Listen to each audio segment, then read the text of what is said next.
It's easier to spot when a guy sees your big booty and is horned up and he approaches you because of that. But have you ever stopped to think, what does a man do when he's emotionally attracted to me instead? See, if you don't know what a man who's emotionally attracted to you does, how will you be for sure that the guy you like is even emotionally attracted to you? Which is exactly why on today's show, we're going to be discussing the 7 big signs a man is emotionally attracted to you. That way, you know if the guy you want actually wants you too. Welcome to the Players Club. If you're paying attention to me and everyone else in the live stream, please say here present so that I know you're here present and actively participating. How are you guys doing today? You doing good? I hope you're doing real good. It's so good to see you. It's so good to have you a part of the show. Let's see who we got over in the chat here. I believe I saw who we got. We got Kitty over here. We got Boo Boo over here. We got M over here. We got Sharice is here. Maya is here. SVV is here. Nifasimi is here. Chan is here. Camilla's here. Queen Bee is here. Adorable's here in the TikTok chat. Who we got over in the YouTube chat? Let's see who we got over in the YouTube chat. I see we got Kubi here. Fash is here. Ivy is here. Trixie is here. Trisha is here. Tracy Niles is here. Who else is up in the chat here? I see a bunch of people. I see a Mary. I see a Marie. I see a lot of other people. Uniqueism is here as well. Welcome all you beautiful people. And of course, Missy America holding us down in the YouTube chat. Okay. Thank you so much for joining me today. I love spending this time with you. I hope you enjoy spending this time with me. It's a great time. Let's get right into it. So first things first, let's identify what it really means to be emotionally attracted to someone. Okay. I want us to go through this real quick so that we can all be on the same page and not confused. So we're going to step into the classroom. I know you guys love the new classroom that we do here. We're going to step right into the classroom as a prefix to what we're going to talk about here so that we can all be on the same page as to what emotional attraction really is and why some of you get it confused, and a lot of terms and terminology and things guys will be saying to you in the span of your relationship will be confusing to you. And they'll make you think that emotional attraction is something that it's not. So we're going to step into the Players Club whiteboard, right? Part of the classroom here. And we're going to discuss a couple things about emotional attraction so that you can understand what's going on here. Okay. So we're going to title this part here. We're going to title it simply emotional attraction. Attraction. For men. For men. Okay. So there are 2 versions of attraction here. And see, the thing about it is some of you have been confused about what those 2 versions could be. Okay. So let's split ourselves in half here. Let's split our page in half because we're going to have 2 different versions. So number 1 here is going to be the one that you guys get the most confused about, which is really lust. Okay. And so I'll put a little bit of a graph here. Don't worry, we're not going to do any math here. This is going to be a graph, but I assure you, you don't have to start sweating. We're not going to do any heavy math here. So this little graph here, right, that we're going to do as it relates to lust, I want to show you just so you can understand what emotional attraction is not. Okay. So, down here on this bottom line, for those of you who followed in math class, here we'll have the amount of weeks that have passed. Okay. And up here, we'll say that this is his interest. Okay. Interest. Okay. Let me delete this part so that you guys we'll have space here. So up here, we got lust, right? And down here, we got the weeks that it's been. So how much time has it been, right, that he's been showing this interest? Now, with lust, this is the confusing part for a lot of you, that the men get confused, and then they also confuse you with this. So this is the men, right? So at the beginning, when their interest in you was lustful and their attraction to you was lustful, and all they did was see your big dump truck, it starts off very high here, right? So you can only imagine, right? This is a lot of interest in you. And as time goes on, the interest, as the weeks are happening, sorry, my pen is acting up here.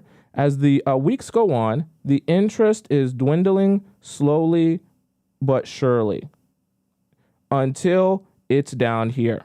So let's say we have 1 week, 2 weeks, 3 weeks, 4 weeks, 5 weeks, 6 weeks. And by the 7th week, his interest in you is like nothing. Okay. And so for each level here, we'll say 1 piece of interest, 2 interest, 3 interest, 4 interest, right? And 5 interest. Obviously, interest isn't numerical, but I just want you to imagine as each one is increasing, this is leading up into him being, we'll call it, in love with you. Okay. Why is my pen doing that? Love. Sorry, my pen's acting up a little bit. So let's imagine that as the interest is going up, that is closer and closer to love. And as weeks are going by, his interest is dwindling and dwindling and dwindling and dwindling and dwindling until it's nothing. Now, this is the confusing part, because this is not and will never be emotional attraction. Because emotional attraction, I want you all to be following along with this. Emotional attraction cannot start off like this, okay?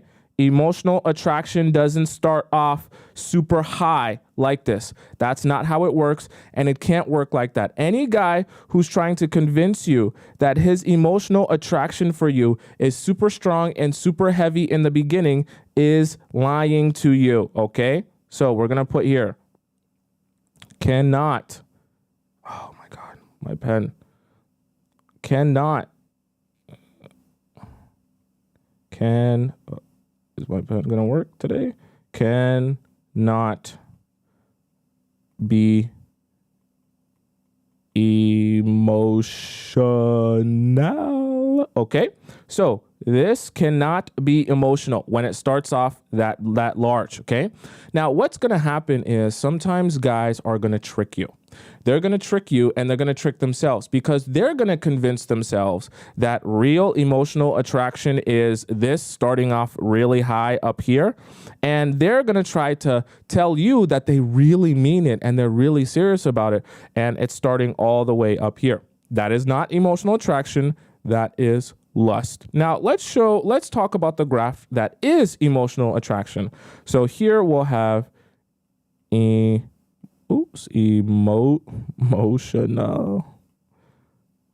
attraction. Okay. So this will be a graph as well. However, this graph is going to go literally the exact opposite of the graph before. Sorry for my pen acting up, guys. I apologize. Let's just see here. Okay. So here in emotional attraction, we have the same thing. We got weeks down here. And we got interest up here. Okay. And so as time is going on, what's going to happen is the inverse. So his interest is going to start from down below here. And as time goes on, right, his interest is going to go higher and higher and higher and higher until it peaks, right? And remember, as interest goes up, that is like love, okay? As this is going up here, that's love, right? Getting closer to love. So for guys who are becoming emotionally attracted to you, it's going to start off slow, and it's going to go up, and it's going to go up, and it's going to go up until it peaks at he's in love with you, okay? The reason I want us to all be aware of that is because guys are going to get these two things confused, okay? Some guys, right, whether it be because they're trying to manipulate you and lie to you and convince you of something that's not true, they're going to try to convince you that all of their emotional attraction happened for you in the very beginning on week number 1. That is never and will never be true. Anything that they have that's interest in you at the very beginning is lustful interest. That's not a crime to have lustful interest in you, and and physical attraction, we'll call it as well, in you, right? But however, if he's trying to convince you that that's emotional attraction, it's not. that grows over time. Now, the reason that I'm giving you guys this is because when I give you all of these points today, I don't want you to be confused in thinking that if I don't see these things in a man at the very beginning, when we first start dating, then that means that he has no real attraction to me. Because emotional attraction is not meant to be instantaneous on the very first date, okay? These are things that you need to be taking notice of throughout the span of the relationship. Why do you think that in the Players Club, we talk so much about analyzing situations and being patient and allowing yourself to learn the other person? Because a lot of these things that you're going to see that are going to be answers to your questions, right? And in this specific case, answers to the question of if he's emotionally attracted to you, you're going to see these things build over time. You're not going to see them on the very first date. And any guy, listen to this, any guy who's going to try to show you that or pretend like that's so on the very first date is not showing you emotional attraction, right? He's showing you lustful attraction, which is just AKA physical attraction. Okay? Physical attraction. So don't get it confused when guys try to convince you that all of their emotional attraction for you happened in one day or one date. I also don't want you confused when you're going out on your dates thinking that you should be looking for all of these signs on the very first date. Does that make sense to you guys so far? Is my pen bent here? This is so weird. Okay. So now I know that that was a little bit of a precursor, but let's hop into number one now. Okay. So after that precursor, and you guys understand that, let's hop into number one, which is going to be solving your problems. Now, when I say solving your problems, I'm talking about something very specific. See, when a guy is emotionally attracted to you, let me take a sip of water here. Someone said that, I seen the other day, they said that me drinking water hurts their ears or it's annoying. Sorry, I'll make sure to not drink liquid anymore. I'll just go dry mouth for the rest of the show. Anyways, so the reason I say solve your problems is number one, I want you to understand that when a man becomes emotionally attracted, and we can also say emotionally invested in you, they start to want your life to be good. You know how they always have the saying, happy wife, happy life. Men, right? It starts to become important to them that your life is good, your life is easy, and your problems are solved. So if you have an issue or a problem, the first thing they're always going to be thinking of whenever you present a problem or an issue in your life to them is, how can I help you to solve that problem, right? And that is a sign of emotional investment, because I can guarantee you, a man who is not emotionally attracted to you or emotionally invested in you will not give a single damn about solving your problems or helping you solve your problems. That's why some of you that be asking me, how do I get a guy to spend money on me? How do I get a guy to pay for things? How do I get a guy to give me financial help? You turn it into a problem that needs to be solved. You don't tell him I need money, but you tell him, you know, I've got a couple of things that I would really love to do. And, you know, if I just had $300, my life would be so much better and I would be able to do it. But I'm just not sure how I'm going to get the money. See, a guy who's emotionally invested in you and has extra money will be glad to help you solve that problem, because naturally, when men become emotionally attracted to you, they're always going to want to solve your problems. It's actually the same reason why a lot of times you might just want to vent to the guy that you're talking to, like literally just vent to him and tell him about how you feel and all that stuff. And you don't necessarily want to do anything about it, but he's sitting there like, you got to do this, you got to do that, you got to come here, and you got to, if you talk to this person and you email this person and you ask this question, you'll be able to find the answer to your problem. And you're like, babe, I just wanted to talk about it. Like, I don't really want to do anything about it. And he's like, wait, what? How can you not want to do anything about it? How can you not want to fix it? I want to fix it. I want this to be better. I don't want it to be an issue for you. I don't want you to be upset anymore. That's the reason. Okay, right? Emotionally attracted men, right, are going to present themselves, and I know it sounds kind of strange because you're like, how is that showing emotional attraction? It's showing emotional attraction because of the emotional investment, right? Emotional attraction and emotional investment are one in the same, right? Because you're not going to be emotionally invested in someone then that you're not really emotionally attracted to. Now, obviously, you can have emotional investment in someone that's not your romantic partner, like a mother or father, but in this case, it's one in the same, right? When a guy wants to solve your problems, that's a sign of that emotional attraction in a romantic relationship. Are you following what I'm saying? So let's say, for the sake of example, you have an issue that's going on at work, and you have a work colleague. Let's say this girl at work, she really gets on your nerves and is always bothering you. And you're telling your man about this issue that, your man at work is not your man. This girl at work is always talking behind your back and always saying this and that. And she's always, going behind your back on these projects and sabotaging your projects. And you're getting in trouble with the boss because of it. And he's like, okay, honey, you know what we're going to do?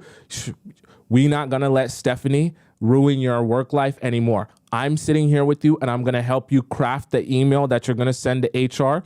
You're going to send them a stern email. You're going to collect all that evidence, and we're going to type out what we're going to send to HR. Okay, we're going to get Stephanie fired. And you're thinking, wait, I didn't say I want Stephanie fired. I was just, no, we're going to get Stephanie fired. Get on this damn laptop. We're crafting this email right now. Okay, right? That's an example of how a man, even if a problem is not a problem or issue you have with him, even if the problem or issue is something totally unrelated to him, he's always going to feel inclined to help you and want to help you solve your problems. It's not going to be, I want you to understand that when guys are emotionally attracted and emotionally invested in you, they're not going to be able to help themselves from wanting to solve your problems, okay? Even if it has nothing to do with them and even if you don't want to solve it. In fact, they'll become frustrated if they can't solve your problems, okay? Like I said before, there is a reason that the saying happy wife, happy life exists, because men are so keen on their woman and their woman's happiness and state of mind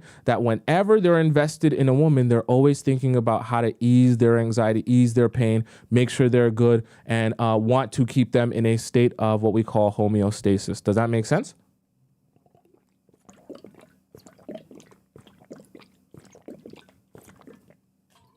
Wow. I love water. I love water. Do you guys love water? Do I make you guys thirsty when I drink on the show? Those of you who don't like me drinking water on the show, you can F off, okay? So first we have solving problems. Does that make sense to you guys so far, right? I want to make sure that we're all on the same page. And that's why I wanted to preface everything that I say about solving problems and all of the stuff that we're going to talk about with helping you understand that none of this stuff is going to happen at the very beginning, because I know some of you come in here and you're like, okay, Tomisin, tell me the 7 top signs that a man's emotionally attracted to me so that when I go on this first date, I'll know for sure if this guy's emotionally attracted to me. Well, it doesn't work like that. And so just because a guy on your first date doesn't show you that he's trying to solve every one of your problems, that doesn't mean you don't have a good relationship or there can't be something good there. Don't think that. And remember the graph that I just showed you, emotional attraction grows up over time. So you're going to notice these things over time. Why I always tell you, be patient so that you can have some time to actually notice these things happening and use the things that we talk about today as a confirmation over time to understand if this is moving in the right direction or not. SH says, do you see my comments? Yes, I see your comments, SH. I know you were having an issue with comments yesterday. I can see all your comments, and I could see them yesterday as well, okay?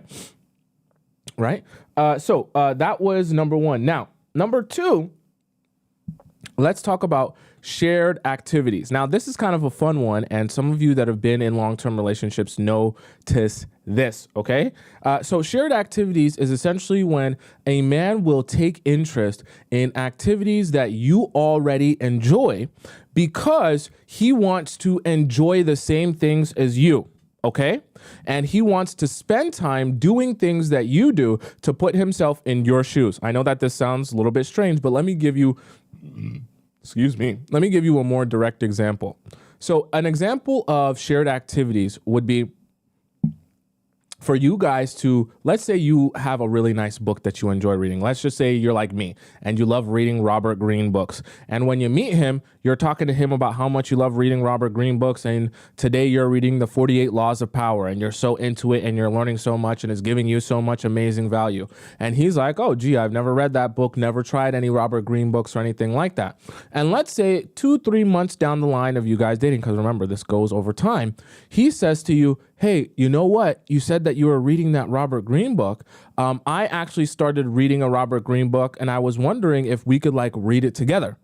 Or I was wondering if you could I could catch up to you and we could start reading the same book at the same time and we could discuss it. Right? So that would be an example of you guys having now a shared activity, or him trying to participate in activities that you already participate yourself in, so that you guys can enjoy some time together and he can start to share this experience that you already experienced with you. Does that make sense? Right? So a man who's emotionally attracted to you will want to share experiences with you. And the best way to share experiences with you is to share activities with you. So a lot of times men aren't going to be like, oh, well, because I am emotionally attracted to you, I want you to play basketball in the men's league like I do. No, what he's going to do is he's going to try to step into your world. Even if it's something that hasn't been necessarily that fascinating to him, even if it's something that he hasn't shown interest in when you first met him. Part of the reason why I gave you guys the preface at the very beginning to understand how this grows over time, because as they get to know you and they become more attracted to you, they say, oh, I noticed that there's this thing that you do that I don't, but I would love to step into your world and participate in some of the activities that you enjoy and figure out what it is that you enjoy from it and see if I can pull from that experience that you love and care for and enjoy so much. Okay, right? Men love to be able to share experiences with you when they're emotionally attracted to you. Okay, right? Moby says, is this a book? Like, is this advice that I'm talking about in a book? I'm sure it's also in a book as well, right? Does that make sense to you guys? Nonetheless says, can they fake this interest early on to get quicker to the pineapples? Yes. Men can fake interest, and I want you guys to be aware of that. And like I said early on at the very beginning, when I wrote and I drew you guys out that graph, a lot of times when men are faking interest at the very beginning, in fact, nonetheless, I'm so glad you asked that, because that was something that I wanted to address. So let me address that right now when we step back into the classroom, so that you guys can understand part of the ways men might fake some interest in you and not be confused here. Because I know some of you might be like, but I feel like this one guy is emotionally interested in me, and but he it's clearly not that because of Tomisin. You're saying that it might not be that. So a lot of times when guys are trying to fake their interest in you, they're going to say very particular things, and I want us to be clear on the difference between the real interest and that fake interest, like we were just discussing. Okay, so let's have up here, we'll have fake fake. Oh, I spelled fake wrong. We'll have up here fake interest. We'll say sayings. And down here, we'll have real interest actions. I promise you guys, my handwriting is neater than this. But, on an iPad, it's kind of hard. So up here, we got fake interest actions. Let me make sure that's on the screen for you guys. Pull that down a little bit. And real interest actions. So real quick here, I'll give you some points on the type of things guys will say when the interest is fake, but they want to make it seem real, very at the very beginning and very intense at the very beginning. So remember the graph that I just showed you, right? So, and how the graph was really intense at the very beginning and then it fell off a cliff after a while. So things that guys will say, let's say in the first, so this is all going to happen in like the first 1 to 3 weeks. Right? He's going to say, I love you. Right? He's going to say, I want to marry you. Right? He's going to say, let's, oops,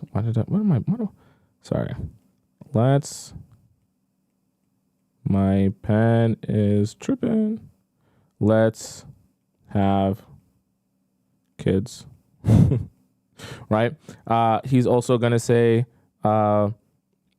love at first sight. Right? And he's also going to say things like, I sorry, no, we'll say this instead. You are so perfect. Nobody's perfect, okay? Including you. So these are all of the different types of sayings, and obviously there's way more, but these are all the different types of sayings that guys are going to say to you when they're trying to give you fake interest at the very beginning so that you believe that it's real emotional investment. And you notice here why this one says fake interest sayings, and this one here says real interest actions. Because real interest is not just saying that they're interested in you or saying a whole bunch of hoopla. Real interest is actually doing stuff, and because they do those things, that is an outward expression of real interest. So never get that confused. Like the graph that I gave you guys at the very beginning between fake interest or physical, we'll call it lustful attraction versus them being emotionally attracted to you, right? And how that graph went really intense at the very beginning and then it fell off a cliff. All of these, if you notice, all of these sayings here are really, really intense at the very beginning, right? Because guys want to create the illusion that the whole experience that you have with him at the very beginning is really, really, really intense. And the more intense he can make the illusion seem, the easier it will be to convince you that this experience that you're having with him in the first 1 to 3 weeks, I put 1 to 3 weeks here. I know some of you can't see it on YouTube here, but it says 1 to 3 weeks up here, right? And that first 1 to 3 weeks is really intense. Like you guys are falling so head over heels with each other, and there is no other love that you've ever experienced like this. And the moment you laid eyes on each other, it was all amazing, right? Those are a lot of fake interest sayings. Now, all the real interest actions are going to come, right? So I won't reveal all the stuff we're going to talk about today, but they're going to come over time, right? They're going to be gradual. Is it gradual, like this, right? That's how you spell it. Gradual. I don't know. I'm not an SAT student. Next we have, let's say, so gradual, and we'll say it'll come with patience, which actually we're going to talk about here today. Patience. And then we're going to talk about real interest actions, and let's say a build up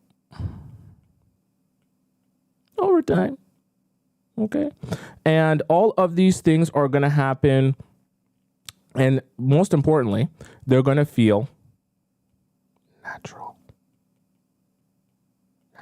Okay. One of the things you'll notice, and we can even put this point here with the fake interest sayings. One of the things you'll notice is that fake interest tends to feel unnatural. Okay.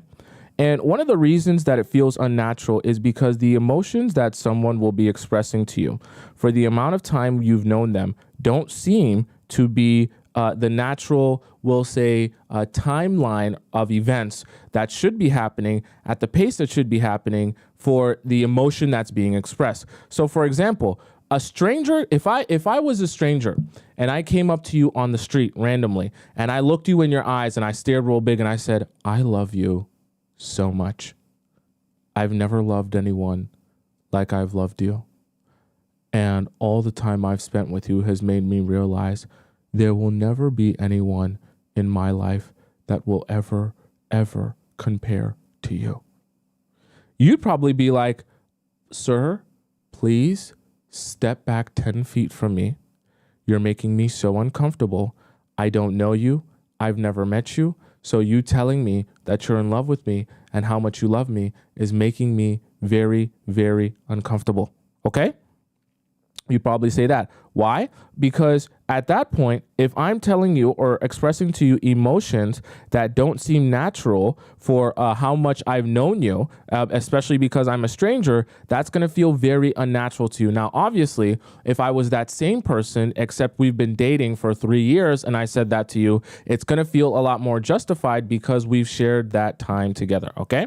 So I just want you guys to be aware of the difference between fake interest and real interest so you're not confused, all right? So now, let's hop back into our points here and what we are discussing.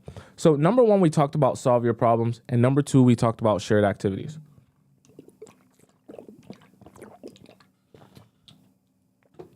LA said I'd fall for it all personally. It's okay.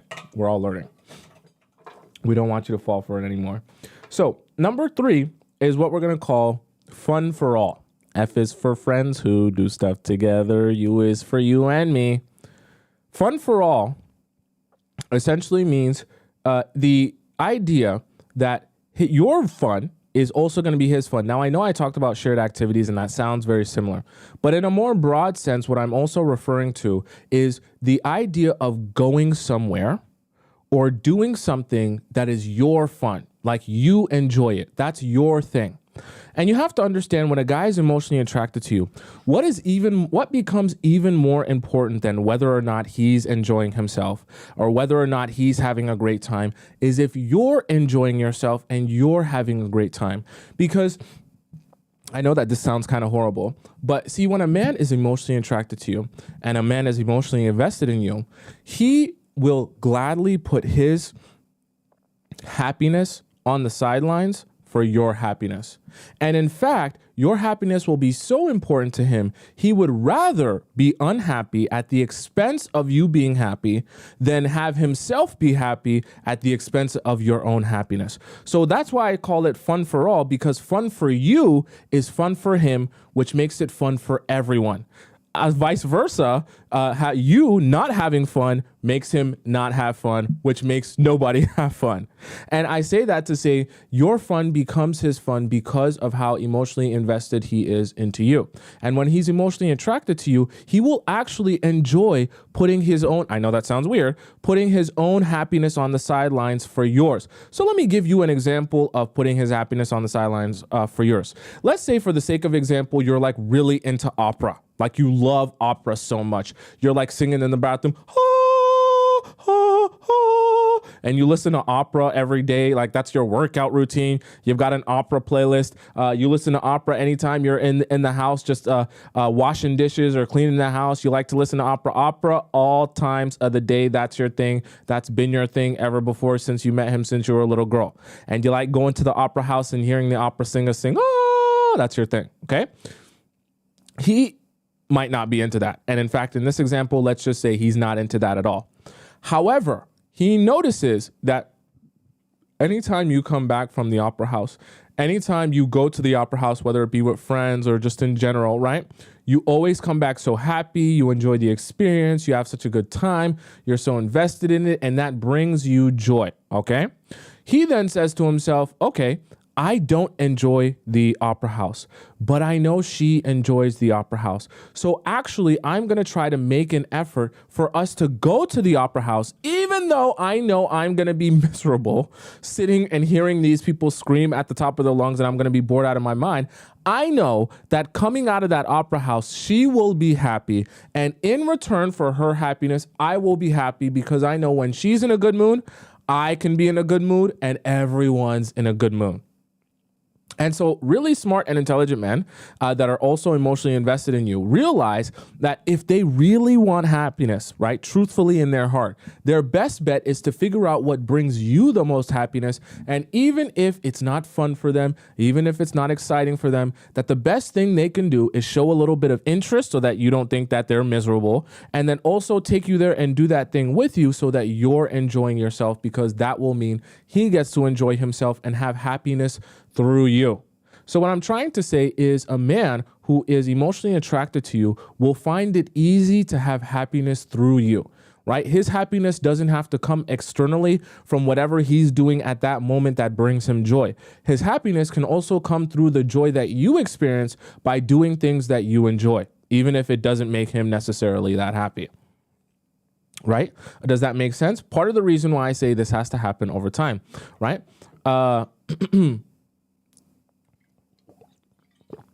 Says it's the opposite. If we become so interested in their interest, that might come out as desperate.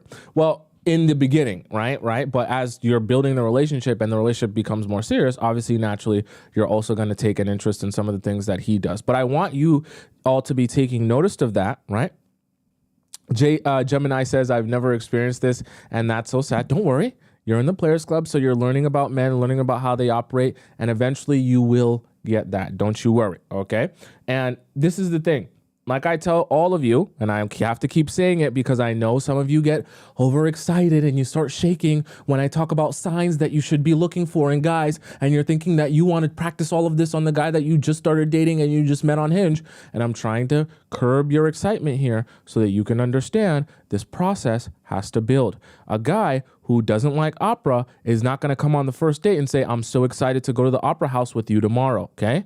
I know that you would love for all of these signs to be present in the guy that you just started dating, but the reality of it is that can never be the case. Emotional investment and attraction has to grow over a period of time, just so that we're all on the same page and you're not confused.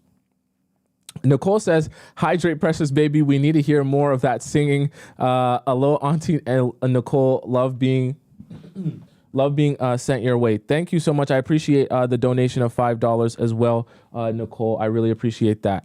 Thank you. I will make sure to drink water. I literally saw that comment. It was like before I came on here. Someone was like, I don't like when you drink water. I don't like the sound of it. I'm like, okay. I'm probably not the guy for you. Okay. A Dristle says, how do we donate on here? I mean, if you're on TikTok, you can donate on there some gifts. But on YouTube, I do think it's easier to donate, which is why the YouTube audience is very generous. But there's also a way to donate coins on YouTube as well. Okay. On TikTok as well. So number 1 was to solve your problems. Number 2, shared activities. Number 3, fun for all. Number 4 is very simple, this one, actually. Number 4 is when a man can be patient with you. Now, specifically the type of patience I'm talking about when he's emotionally attracted to you is patient in allowing you to be you. Sounds weird, sounds strange. When I'm talking about patient in allowing you to be you, see, what's going to happen is when you're in a relationship that's unsuccessful, you might notice this thing that guys do. See, they meet you, and when they meet you, they immediately start trying to turn you into someone that they want you to be. And see, when they first meet you, they don't have any idea of who you actually are. So in their mind, right, they get to implant on you particular character traits or personality traits that they want you to have. And as time goes on in the relationship and they continue to meet you and get to know you better, they continue to want you to fit that box of the idea that they had of you at the very beginning. So they continuously try to turn you into the person that they imagined you to be when they first met you. And they're continuously frustrated when on an ongoing basis, as they learn you and understand you better, that they realize that you're not that person, because the person they're imagining isn't you, and most likely could never be you, because they're usually going to be imagining some sort of perfect human being. So the number 1 thing that I want you to understand when we're talking about the patience here is not just waiting for you, like being patient in general. I'm talking about being patient with the fact that you are going to be you. And guys who are emotionally attracted to you will actually embrace the fact that you are you. And rather than trying to turn you into someone else, they will be patient in trying to learn you. Did you hear what I said? He'll try to learn you so that he can understand you better. That way he can work with you better. Not work against you, not turn you into someone else, not try to make you or tell you why you can't be you, but in understanding you and learning you, he'll be patient in that understanding of you and the process that it takes to learn you. And he will embrace the fact that you are uniquely you. Because when a man is emotionally attracted to you, he wants to discover you. I'm saying it slowly so you can hear what I'm saying. He wants to discover you rather than try to make you fit the mold of what he expects of you. Okay? Because the emotional attraction will also come with a lot of curiosity. And when men are curious about you, they're not curious about you to try to make you into someone else. They're curious about who you already are so that they can try to learn and understand who that person is. The fascination isn't in the fact that they can turn you into their own little Barbie doll that they can customize and know exactly what they want. The fascination with you is that they want to know more about you and understand how you operate, how your brain works, how you think, how you do things, why you do things. And that becomes like their curiosity about you. And they're patient in trying to learn that and understand that about you so that they can better work with you and not against you. Okay? So I'll give you an example of what it means for a guy to be patient in his emotional attraction to you, right? So let's say, for the sake of example, you're someone that, let's just say when you go out, you like to know the day before, because you have to mentally prepare yourself for the day that it's coming. Because if you have to do something last minute or you have to do something the day of, there's like not this mental preparation in your mind that, hey, I'm going to go out and meet people. Let's just say, for the sake of example, you're like a real introvert. And whenever you have to like prepare yourself mentally to see people that same day, like go out to a work party or go out to an event with your man or your husband or whatever it may be, you always like do horribly there and you don't have any social battery because you need like a mental preparation before you go to that place. I know it sounds very specific, just stay with me. So let's just say, for the sake of example, that's you and that's always been you. So you need like a day's mental preparation before you can actually go out somewhere and be social. And so an example of a man who's patient with you, see, a man who is not patient with you will say something like this: what's your problem? I didn't know about this event before. Why do you have an issue with me telling you the day of? Why can't it just be something where we go out the day of? It's a simple work party. I don't understand why you need me to tell you literally days before for some mental preparation. All you have to do is stand there and chat with people. I don't understand why you can't just stand there and chat with people. Just say yes, just say no, just laugh at jokes. It doesn't make any sense to me. But a man who is patient with you will say, oh, help me understand why it is that you need that mental preparation of like a day. Do you get anxious? What is bringing you the anxiety? Is it the idea of seeing new people? Is it the idea of having to hold conversation with strangers? And then you might explain to him, well, you know, when we go out to like work parties together or we go out to events together, you tend to this is like, when I've noticed whenever you go out with your friends, you tend to gravitate to your friends, and I'm just kind of left there and I don't really know who to talk to and I feel a little bit awkward. And so a lot of times when I'm going to a new place where I feel awkward or I feel like I don't really know a lot of people there, it makes me really nervous and it's hard for me to like strike up conversation with people. So I need kind of that mental preparation of a day before I go into something so I can like be ready to have my social battery up. I can do all the things I need to do the night before to feel confident, because when I go out and I feel confident, I feel good about myself, it helps me be more social. So then he might say, oh, you know what? I get that. You know what? That makes more sense to me and I understand where you're coming from.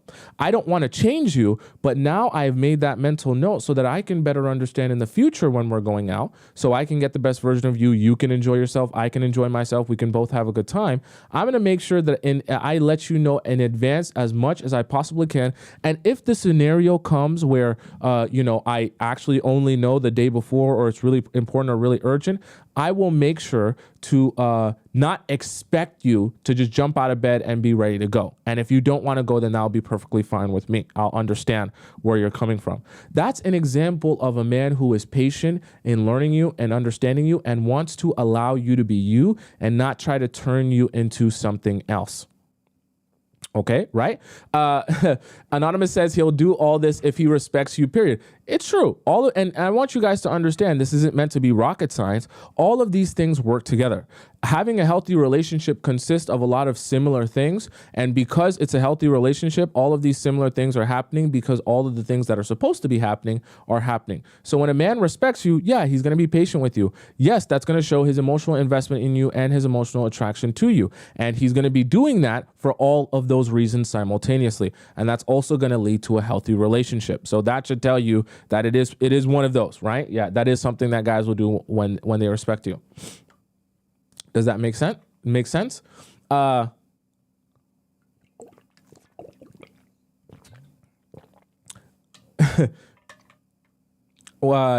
says, when is it exam season? Exam season is coming. One of these days I'm gonna have a booklet like that. Olivia O says, no man is going to talk to me that way because I'll have to rephrase that for sure. Well, maybe some people won't be as good with communication in general. And some men won't be able to articulate themselves like I do. Okay, I'm not real. I'm an AI. And obviously, some men are going to be a little bit more emotionally stunted, but all in all, they will still have the intention of trying to learn you and understand you. They just might not be as articulate and nuanced with the way they do it and as in touch with their emotions as the way we talk about on the show. That's fine, though. They're men. They're not meant to be as, emotionally there as you are. Kabibi says, wait, you're an AI? I'm absolutely an AI. I'm not real, guys, okay? I don't actually exist in real life. I'm just a figment of your imagination. So one day you're going to wake up from a dream and you're going to realize all the things that you learned was really you talking to yourself. And it actually wasn't me, okay? It's going to be one day. You just wake up and realize that. Anyways, does that make sense to you guys so far? And why that's important. Okay, so number 1 was solving your problems. Number 2, shared activities. Number 3, fun for all. Number 4, patient. Now, number 5 is something that I want to discuss. That's a really interesting one, and I want to actually call this Stop Pooping Time because this is a really interesting one that I actually want you paying attention to because it's a little bit more subtle, and you're really only going to notice this one over time. So I call this point here, I call this the second brain.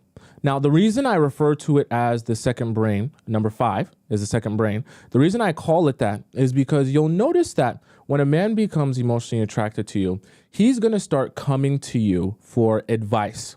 Now, when I say advice, I don't mean like, hey, babe, I don't know if I should get chicken or beef at the grocery store. And I'm so unsure of what I should eat today. Can you please advise me on what I should eat? I'm not talking about advice on being his mother.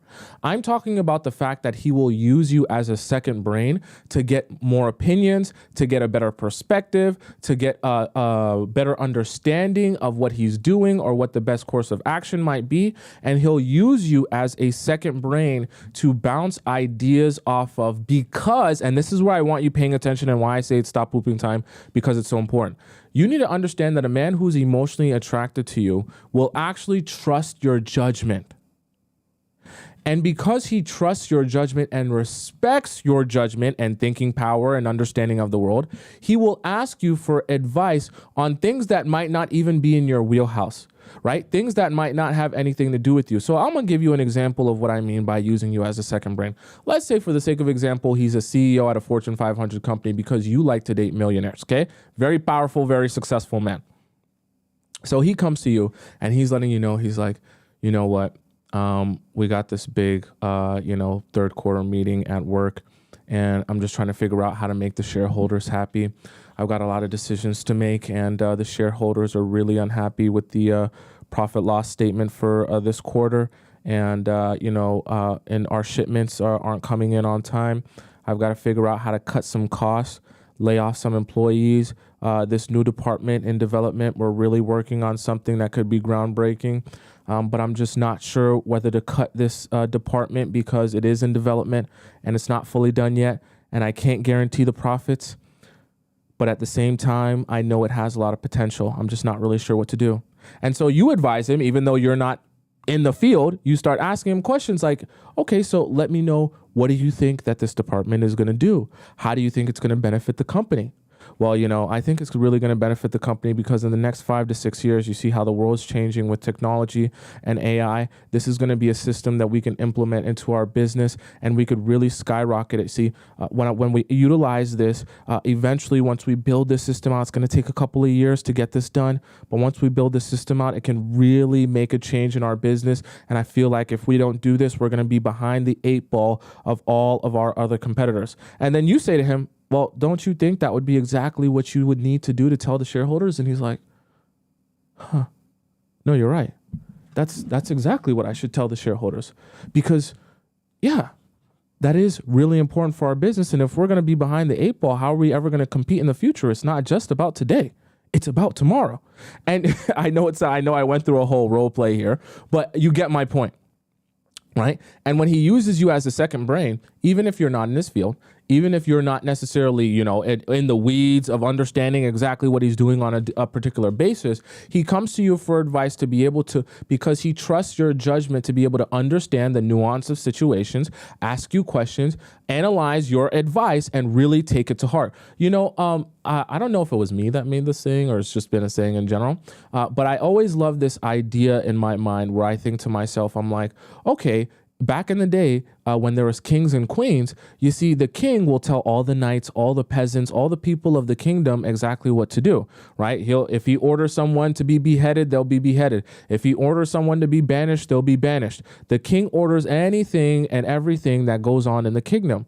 But when you think to yourself, if the king goes at home at night and he talks to his queen, and based on his queen's advice and based on his queen's words and thoughts and opinions and perspective, he is now persuaded to either do something or not do something based on the conversations he has with his queen. And his queen is so influential in his decision making that he can actually be swayed to make one decision or the other based on the conversation he has with her. Well, then who really runs the kingdom? Because if the king tells everyone what to do, but the queen has the king's ear and can persuade the king to make a particular decision, well, then isn't the queen running the kingdom? Shh, don't tell anyone.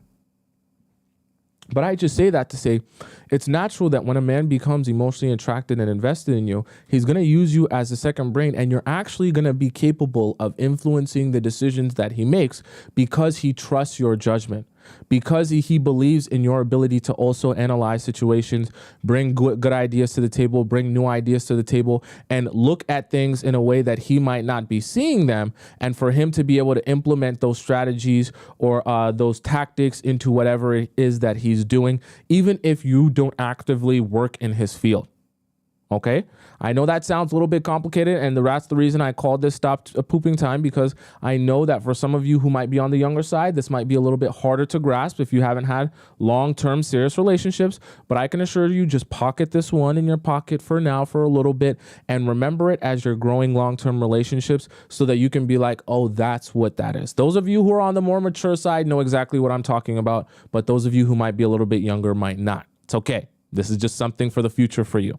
Does that make sense to most of you so far? Are you getting what I'm saying? Right?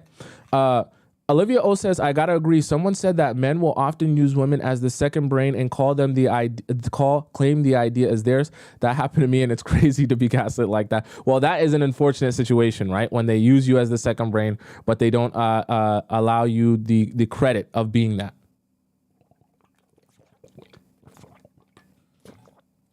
But I can assure you, when that is happening, it does happen like that, right? Where he'll ask for your opinion and he'll take your advice into account, right?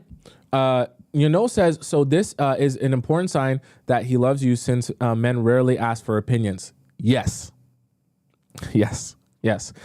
Because if he's asking you for your opinion and he actually acknowledges that he's asking you for your opinion because he trusts your judgment and that's why he wants to know what you think, then that's a good sign that he does have a lot of emotional attraction and investment in you, right? Because when you're emotionally attracted to someone, you also respect their way of thinking. You respect the way they operate. You respect their brain and their ability to analyze situations and make judgment on situations, right? You can't be emotionally attracted to someone that you feel like is less than you.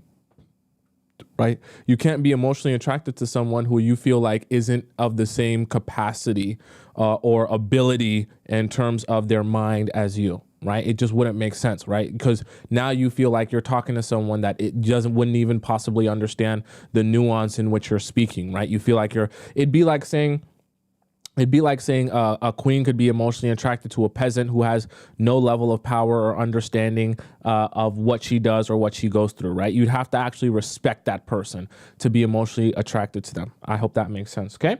So number 1 was to solve your problems. Number 2, the shared activities. Number 3, fun for all. Number 4, patient. Number 5, second brain. And number 6, this is a little bit easier one to grasp for those of you who might be on the younger side. Number 6 is being protective. Okay?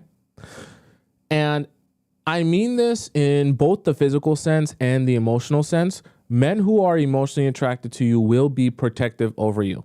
They're not going to want people to take advantage of you. Okay, they shouldn't be taking advantage of you, but they damn sure won't want other people to take advantage of you. And one thing that you'll notice with men who are being protective of you is anytime you tell them about a situation you're going through, whether it be with your girlfriend, your friends, your family, whatever it may be, and he starts to feel like that person is either taking advantage of you or trying to take advantage of you, he's always going to step in or get upset that you're even allowing someone to take advantage of you. Why? Because he's naturally going to be protective over you, and even more so protective over your emotions. Okay? He doesn't want people to walk all over you.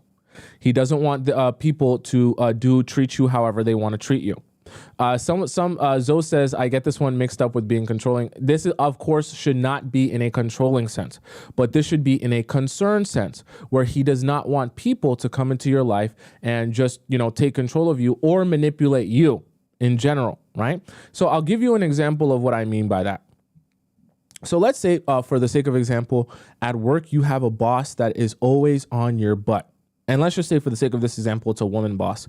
She's always up your butt about everything, but at the same time, she takes credit for everything that you do at work. So when you get an assignment done or you bring a really good idea to the table, you have to bring it through your boss.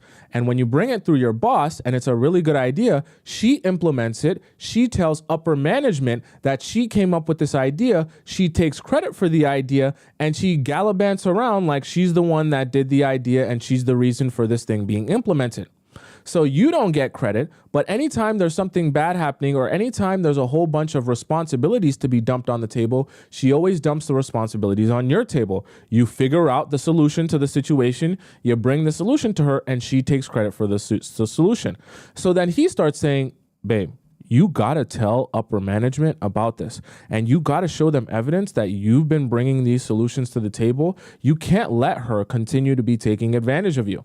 And he might start, you might even, and this is going to sound weird, you might even get into an argument with him because he's saying, you can't allow this to continue happening where you're the one doing all the work at work and your boss is taking credit for it. And you're saying, but no, babe, I can't go to upper management because if I go above her, I could risk my job because if she finds out I go above her, then she's going to be upset and then she's going to try and get me fired and I'm already on thin ice. And he starts to say, no, you can't allow, it's about the moral, it's about the principle. If she's going to be taking all of your ideas and pretending like they're hers, she can't do that. And you might, like I said, you might end up getting into an argument because he starts to get heated and upset that someone else is taking advantage of you at work and you're not getting your justice for what you're bringing and offering to the table. And so he becomes protective over your emotions, protective over you in general, and wanting to make sure that even when he's not around, even when he can't take care of you, even when he can't be there to fight for you, he wants to fight for you in ways that are indirect by helping you stand up for yourself against people who are trying to take advantage of you. Right? Bree says, yeah, it was hard, but now I appreciate having him look out for me always, right? So once again, something that you guys will notice, like I said, calm yourself. You'll notice this over time. This isn't something you're going to notice on the very first date, but over time, as his emotional attraction increases in you and grows in you, you're going to start noticing how he steps in to say, no, no, no, no, no.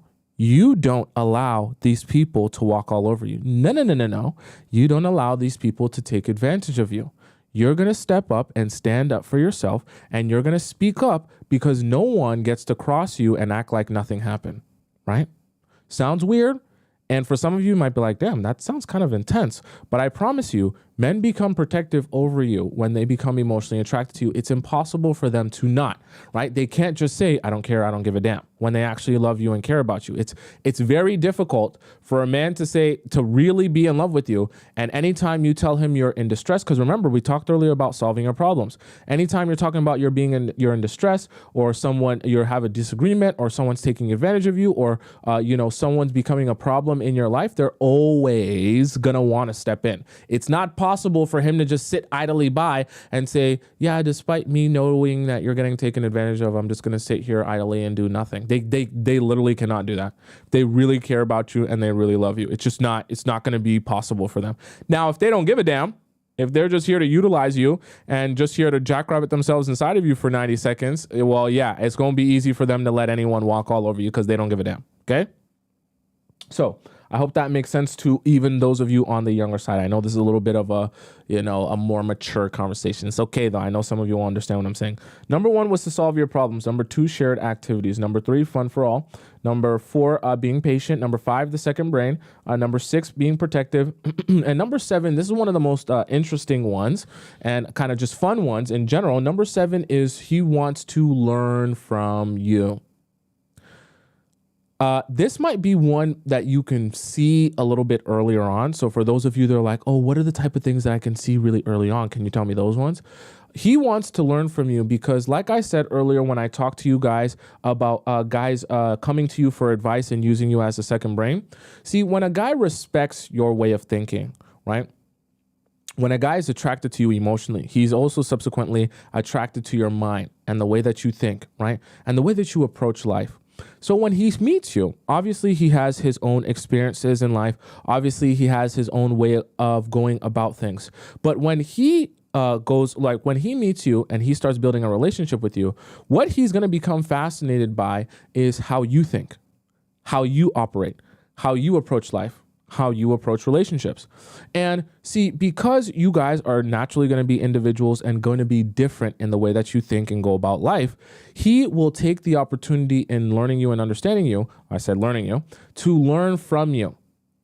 And see, really, guys who are really emotionally attracted and invested in you will actually try to learn some tricks that you already, some tricks or some talents that you already possess, some ways or hacks of going about life that you already do or know or understand based on your experience. And he'll actually try to learn from your experiences and take some of your hacks in life and learn from you to get a better understanding of the world or to implement those tools and put those tools in his toolbox so he has an even bigger toolbox. Let me give you an example of that so that you can understand specifically what I'm referring to.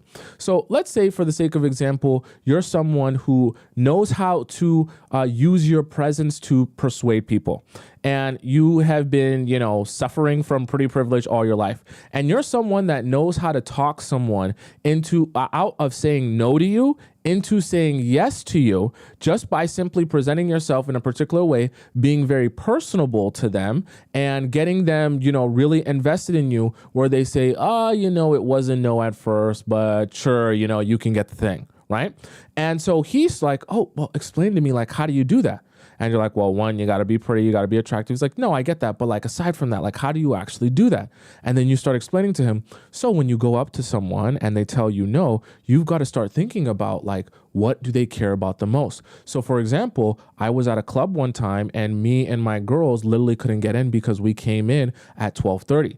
But like when I was talking to the bouncer, I was explaining to him because I saw that on his, on his wrist, he was wearing his favorite football team. So when we were talking and having conversation, rather than talking about trying to get into the club, I started chatting with him about his favorite football team. His favorite football team was the Indianapolis Colts. And so I was talking to him about the Colts and I was like, did you end up going to the Super Bowl when they had the Super Bowl? And how many games have you been into? And literally for the next 5 minutes, I just had a conversation with him about the Colts and, how much he loves them and all the games that he's been to.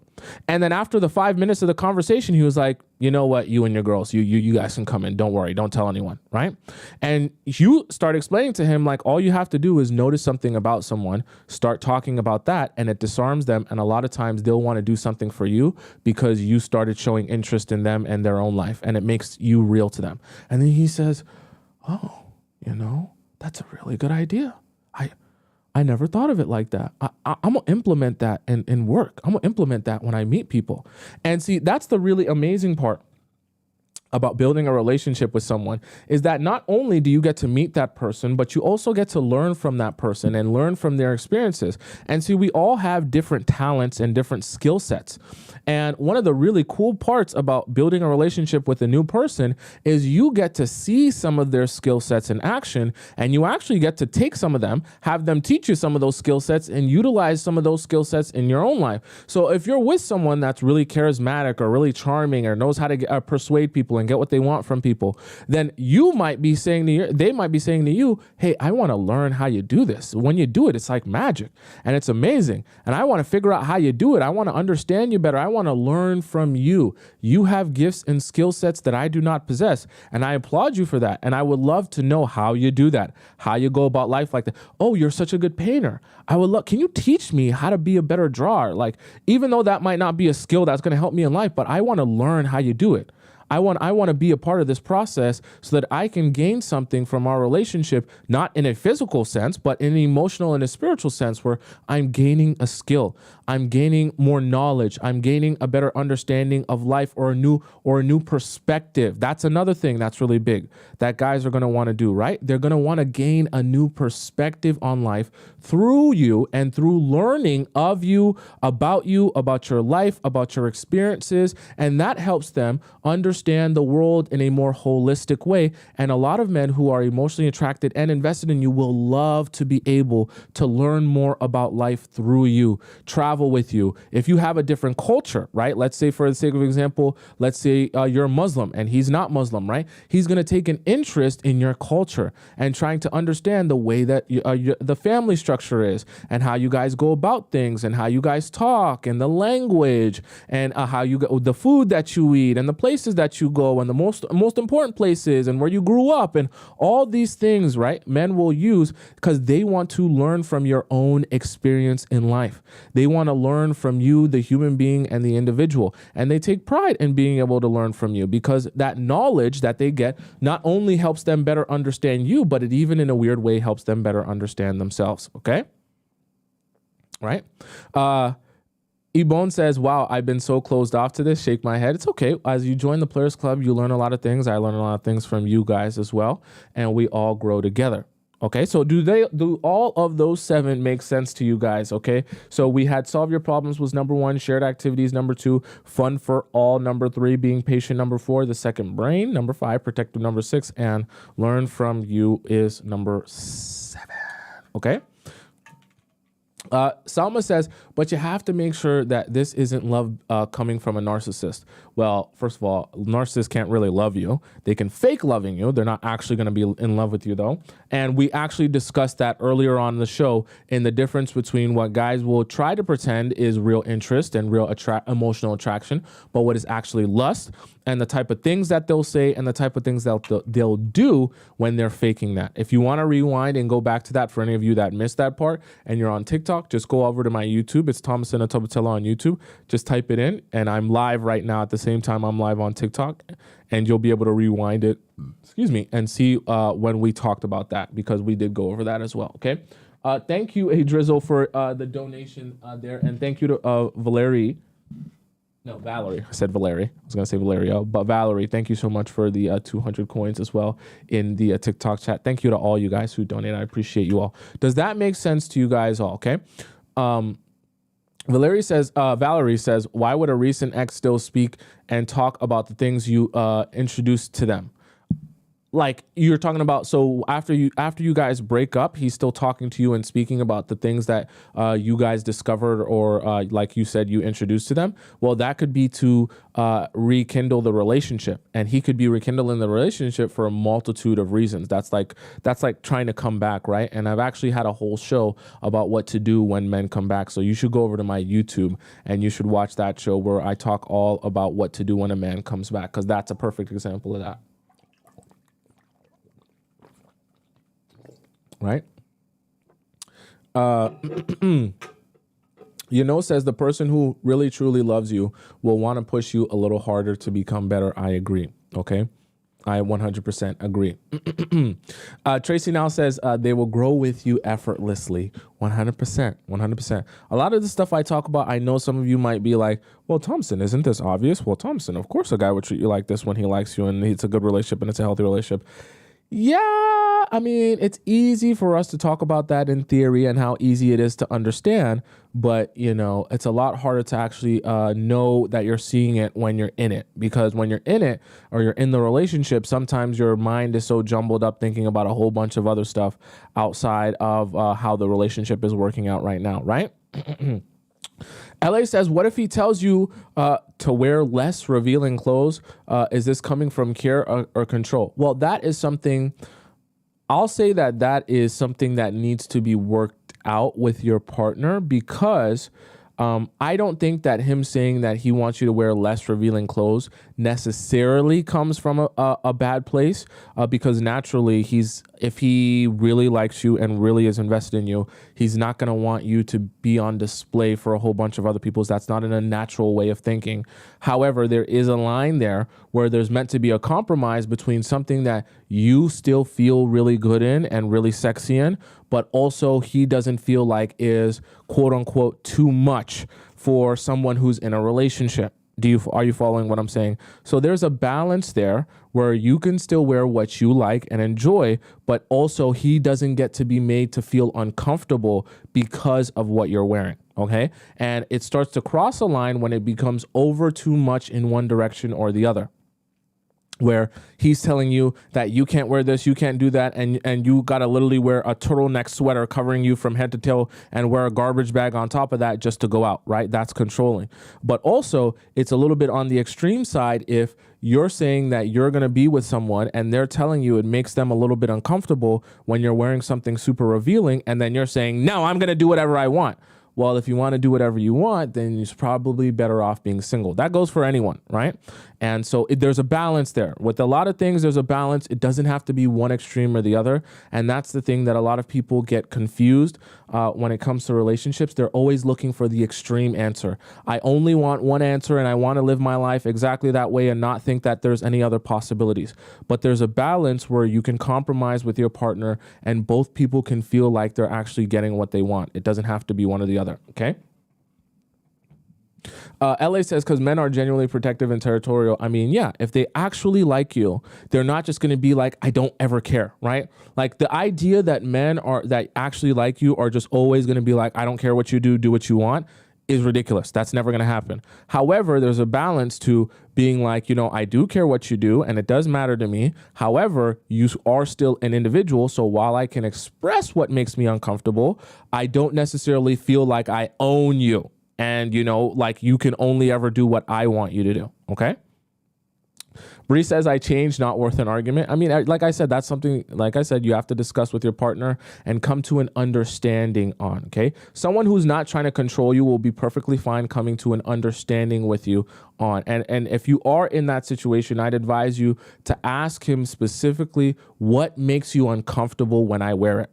Like what pieces of clothing, what types of clothing, and why does it make you uncomfortable? Get to the root of the problem. Sometimes you guys will discover a lot of stuff when rather than just getting upset, you ask more questions. Asking questions will always get you in a better place. I promise you, right? Does that make sense? Marie says, can you make him love you again after you hurt him? I mean, yeah, you can. But it also depends on what you did, right? Because for everyone, not just men, there is always going to be a point of no return for people. And so it really depends on what you did and whether you crossed too many lines or went too far with one of the things that you did. And maybe there's no coming back from that. You never know. So it really depends on your situation. Okay? I seen Cherise say it. She's fiending for this. It is time now. I want to get right to it. I want to get straight into it. Let's get straight to it. I want to get straight to it. Do you know what time it is? You better spam in the chat what time it is. You better spam in the chat what time it is. I want to know in the chat what time it is. You better spam in the chat what time it is. I want to know. You better not look at your clock. You better not look at your watch. You better not look at your phone. You better not do anything except sit there at home and know what time it is. You better look in the chat if you don't know, if you're new here, so you're not confused. For all you new people, it's a very, very, very special time. Time for you to learn, time for you to cry, time for you to be happy, time for you to be sad, and some of you laugh because some of these stories are tragic. I'll make you aware if you're confused.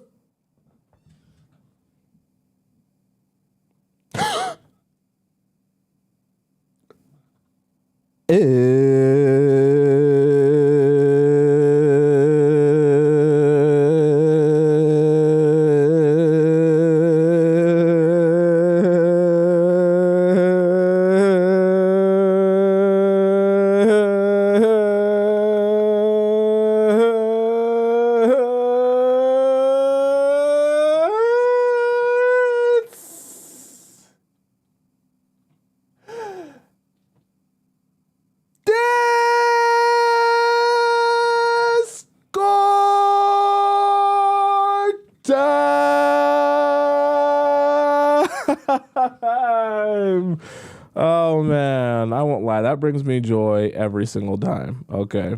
Let's hop into the Discord, guys. For those of you who are unfamiliar with what the Discord is, it's essentially when all the beautiful, amazing members of the Discord get to hop into our Players Club Discord and ask me a personal question of their relationship or their situationship, and I answer it live on the show. Now, there are two options to submit your question into our relationship advice Discord section. You have the free version of our relationship advice here, or you have the premium version. Now, I'll explain to you both. The free version, you send in your question like regular. There's an example post, and you just go through the format and you post your question right in our forum with using the link in our TikTok bio or using the link in the description there to post into our Discord or the pinned comment. Now, I'll warn you, if you post into the free version, it is first come, first serve. And as you see here, I have probably like 100 questions to get to before I could get to yours today. And I'm like 30 days behind. So it's going to take me about 30 days before I can get to your question if you ask it in the free version today. Now, if you don't want to wait that long and you're impatient and you want to get your question answered by today or tomorrow, very soon, right, in the next 2 days, all you have to do is go into Relationship Advice Premium and ask your question. And to get into Premium, to access it, you first have to donate to the show so that you can get what is essentially, a a VIP pass at like a theme park. So you know how you get to skip the line at a theme park if you get that fast pass or that premium pass? It's exactly like that. So when you donate to the show, you get access to Relationship Advice Premium so that you can get like the fast pass and premium pass. Now, when you donate to the show, which you do by going into the same link in my bio on TikTok or the link in my description on YouTube, right? All you got to do is when you send in your donation, you'll see where you are prompted to put in your Discord username and the title of your question. That way, I get a notification on my phone, which I've received a couple of notifications here, as you can see in our questions, and I can verify that that's you that asked that question, so that we keep it fair for everyone and we don't have people in Relationship Advice Premium skipping the line that didn't actually ask the question, okay? So make that clear for you. And if you're someone who's like, Tomisin, I love you so much and I love your show, but my situation is a little bit personal and I don't feel comfortable putting it live on the show for you to answer, perfectly fine. I also have an option in that same link in my bio and on YouTube as well for you to ask your private relationship question to me, and I answer it to you directly through your email via voice message. Okay, so don't worry, you got all the options there. Let's hop into our first premium relationship advice question here that comes from Lil Cinny Gang. We've seen her before. She back.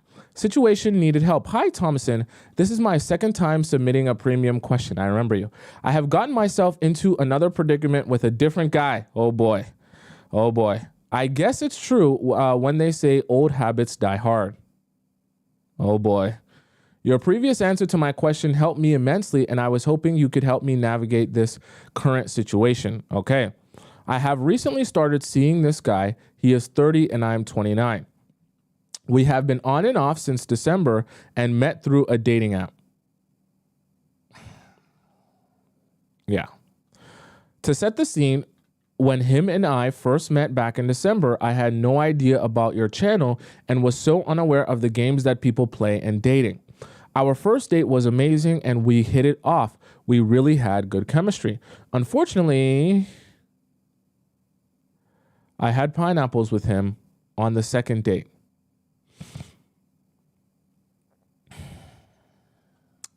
Which was a huge oversight on my part. Yeah. We continued to see each other casually for a few months, but his communication was really bad and he was very closed off, so I called it quits and walked away. A month later, he gave me an apology and I was dumb enough to welcome him back with open arms.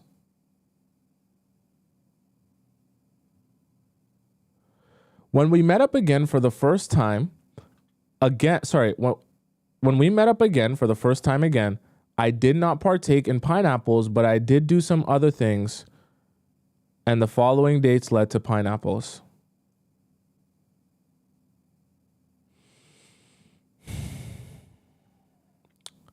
I thought you said you started watching my show.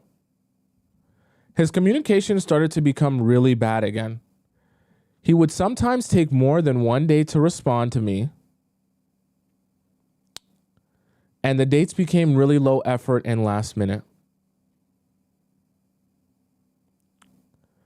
Because of this, I walked away once again.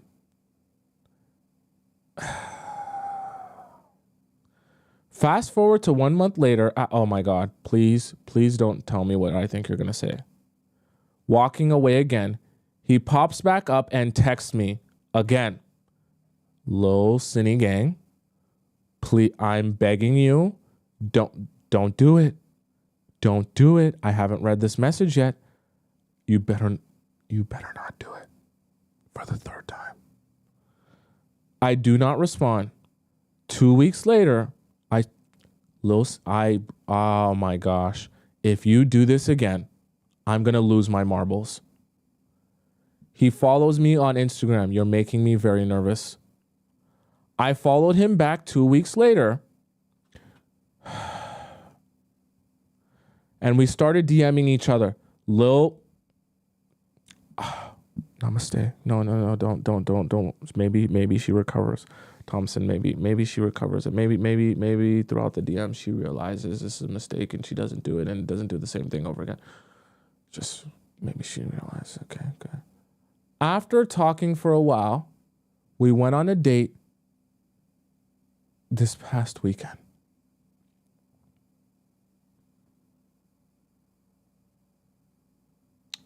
Let me get up for a stretch here.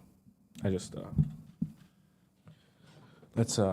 we gotta, you guys know, part of Discord time, we gonna have yoga time. I gotta stretch it out because, oh God, I don't like to, when I start getting stressed out like this, if I don't stretch it out, if I don't release the energy and the tension within me, I'm gonna burst, right? And I don't want to burst on screen. No diddy, okay? And it stresses me out when you guys say things like this. We're on our very first question of the day here.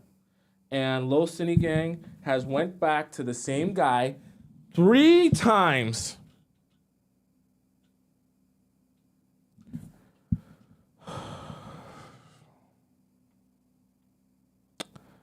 It went well. It's going to make me mad, I already know. And I was asking him lots of questions about himself. He was being much more open and talkative than before. No pineapples or any other acts were done, except for some kissing at the end. He did try to take it further, but I told him it was getting late. He texted me the next day after, and we are still in contact. I want to know what the best course of action is to take in this situation, and what should I be doing if we go on further dates?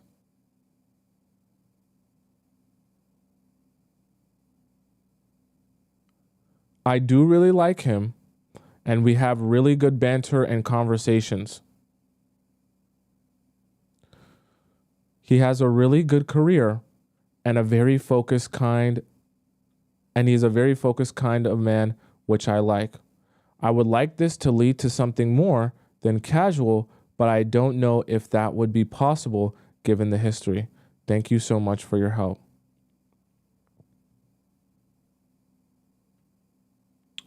Someone said something I'll actually advise. Rosie said, wear pants and glue them on. That's exactly what you should do. Lil Cine Gang, when you go out on this date, you're going to wear your tightest pair of jeans. I mean skin tight. I mean you can't even breathe tight. And you're going to strap up your belt so you can't even eat too much. Okay? That's how tight your belt should be. And you're never going to undo that belt or take off those pants for the entire date. In fact, you shouldn't even be stepping foot in his house. I don't want you consuming alcohol. I don't want you smoking. I don't even want you vaping. Nothing that's going to take you outside of absolute clarity. Nothing. If you're going to go out on this date, now I'll be so real with you. I wouldn't even advise you to go out on this date again with him because this is number 3 try now. And on 2 occasions, he's already shown you all he's going to do is show you effort for a little bit and then be gone after he sleeps with you. So that's been the pattern. So we can't ignore the pattern. And honestly, I would advise you to just not even do this with him. But I know that's probably not what you're going to do. So I'm going to give you alternate advice, knowing that you're probably not just going to not talk to him, because you've already prefaced it by saying, I really like him. I really want this to work. So if I just tell you don't talk to him, you're not actually going to do that. Let's give you alternate advice based on what you're probably likely to actually do. Strap your belt on so tight you can't breathe, and wear the tightest pair of pants that it takes you at least 10 minutes to even get into them. I'm not even joking. Like, to the point where it's uncomfortable, the idea of even taking them off so that you don't get tempted. I'm so serious, because you're having an issue here. I also advise you, and I'm not joking, before you go out on the date, rub one out. Rub actually like 3 out. I'm not joking. Whatever you want to use, if you want to use the Tracy's dog and get one in the link in my bio or whatever, or the link in my TikTok, wherever you're watching this, get the Tracy's dog. You know you get a discount when you go and get that. You know that I recommend it, and I highly recommend it to get what you need to get done. And I've done some experimenting so that I know that that's the best possible tool you can possibly use for yourself and for your pleasure. Don't ask me how I know. Just know I did extensive research. You use that. You rub about 3 out. Get yourself good. Then you go out on this date. Okay? Someone said, which one? Number 2 is the best one. It's got a remote, and it's got all the different patterns. I did a lot of research. And so I really mean that. Do that. Then you go out on the date. Now, the other thing that you need to do, like I said, don't be going over to his place.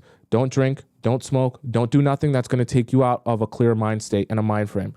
I also, truthfully and honestly, I'm not saying that kissing is a crime, but for you, the position that you're in, I would recommend all you do is like pet kiss him.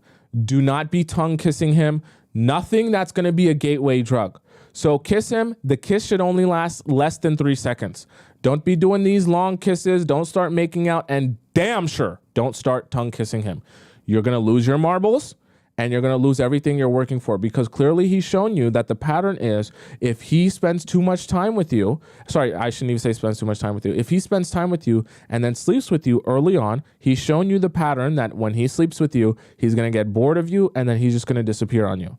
So that's clearly been the pattern. It's happened twice now already. So you don't want that to continue happening again. So you need to see how much investment he's going to have when pineapples is not on the table. So you're going to have to say no a lot, and you're going to have to be prepared to say no a lot. And if he gets so frustrated that he can't understand why you're saying no now, and he can't understand why he can't just have that easy access to you, and he's too frustrated by that, then leave him be. Let him be upset. Because you need to ensure that this guy is here with you, not just to sleep with you, but to actually like build something with you. Because what it's sounding like is he enjoys the idea of coming and playing house or boyfriend for like 2 to 3 weeks. He'll sleep with you for 2 to 3 weeks. He'll play boyfriend for 2 to 3 weeks, and then he'll go about his business. So you need to stop that cycle by stop allowing him to sleep with you for those 2 to 3 weeks. And then let's see if he's willing to still go out on dates and pay for dates and be nice and be kind. See, guys are real good at small talk and showing and pretending like they're interested in you when they know at the end of the night they're about to sleep with you. You'll be surprised how funny, how interesting, and how many jokes a guy will be saying and laughing with you and seeming like he's enjoying his time with you when he knows he's about to step into some warm squirtle when he gets back to his place. But when that's not on the table, we'll see exactly how nice and caring and kind he is, and how interested he is in you and telling jokes and being funny and being interesting.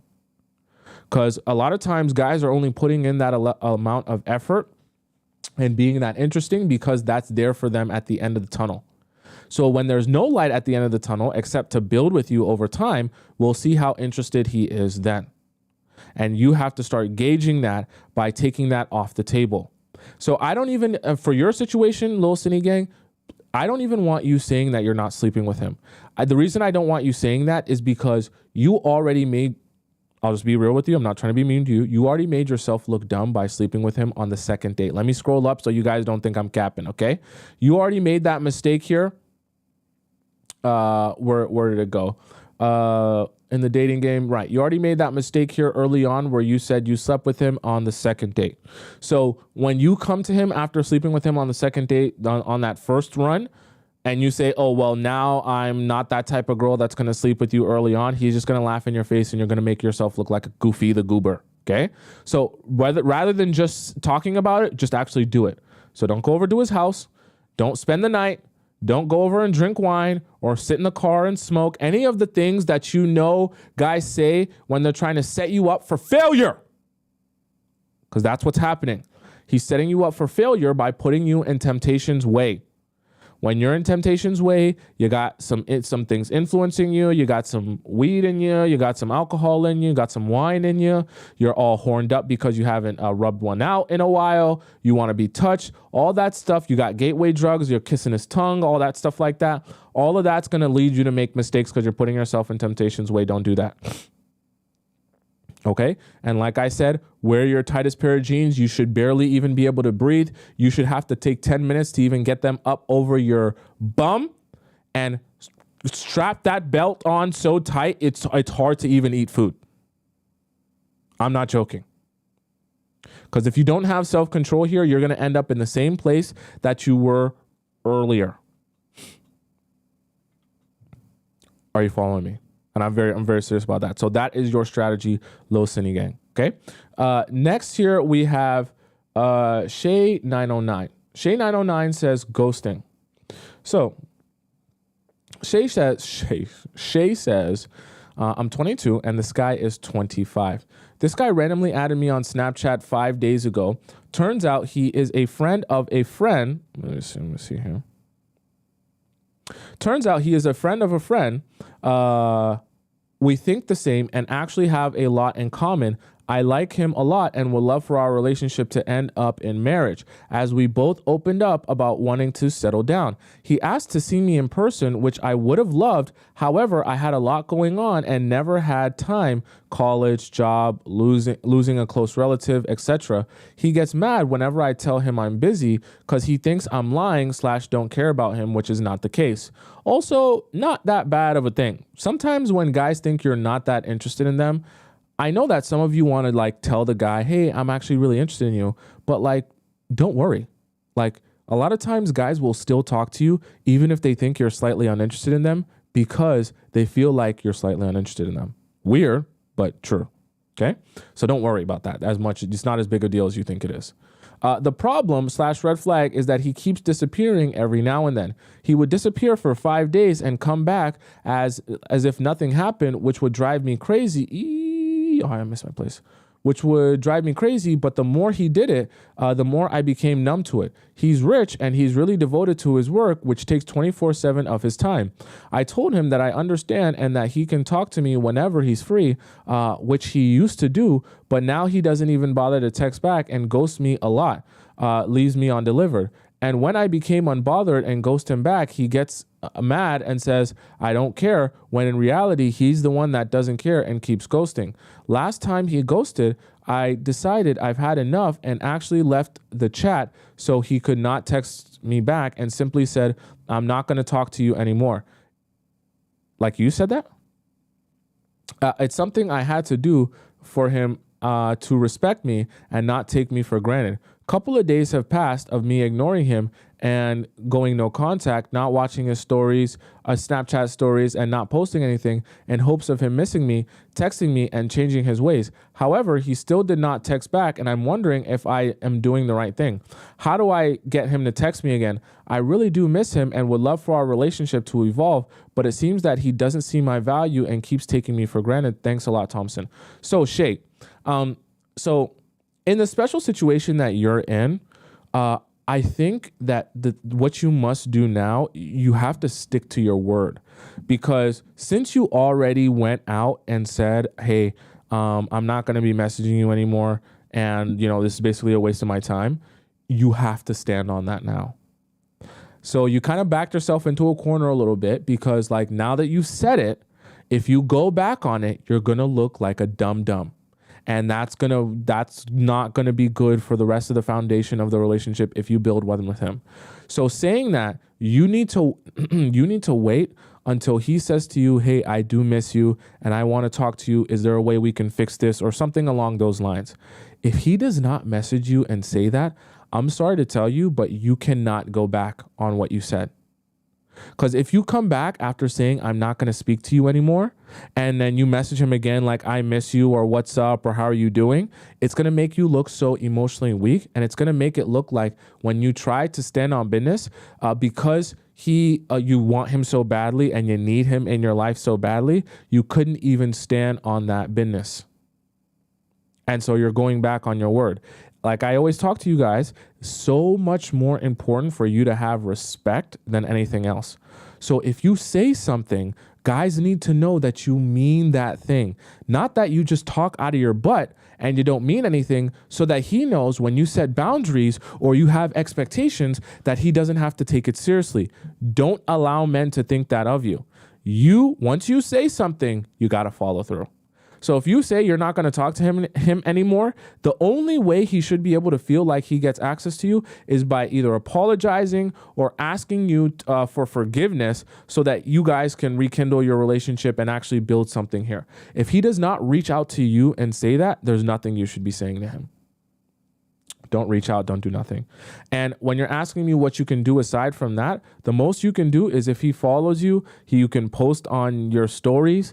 And maybe when he sees that and sees you going out and enjoying your life, maybe he'll message you because he's reminded of you. But I wouldn't hold out hope for that. Okay? I wouldn't, especially if he's a busy guy with lots of stuff to do. I wouldn't have that be like the thing that you're thinking is going to save you. But you can do that as a strategy to just have him continue seeing you on an ongoing basis and be reminded of you. I just don't want to promise you that that's going to work for you in that situation. But what you cannot do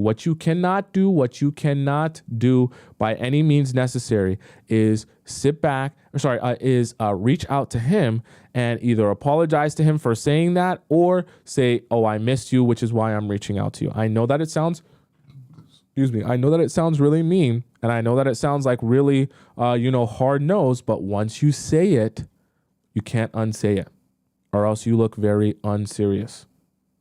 Don't do that. Okay. Thank you so much to Prissy. Prissy is donating so much in the TikTok chat. I appreciate that. Okay. All right. I hope that makes sense to you, Shay. Okay. Instagram or Snapchat, wherever he hangs out the most, that's your best bet in terms of where to post so that he can be reminded of you. But do not be reaching out to him. Don't like any of his stuff and keep what you're doing in terms of not watching his stories, because ain't nothing left for you to do once you say that. You got to stand on that business, girl. You got to stand on that business. Next, we have here where to go from here. Okay. So Y says in our Relationship Advice Premium, she says, where to go from here. Hey, Tomisin, I recently started watching your videos and I've learned a lot. I wish I found your channel earlier.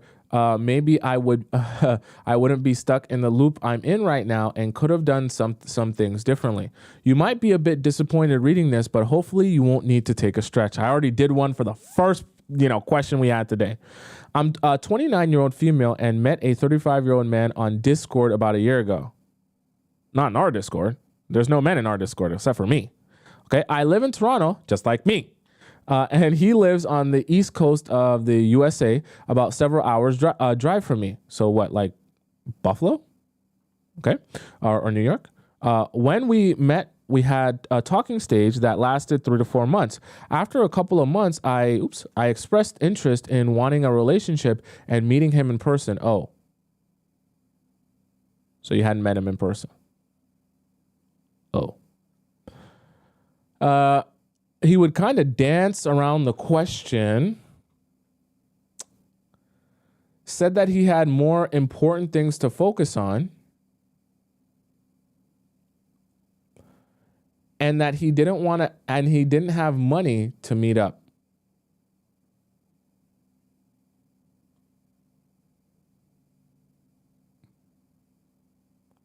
I'm going to highlight it again.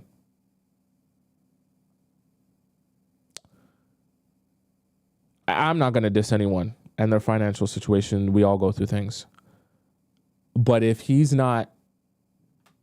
this age and he doesn't have the finances to get from, New York to Toronto, which is, like a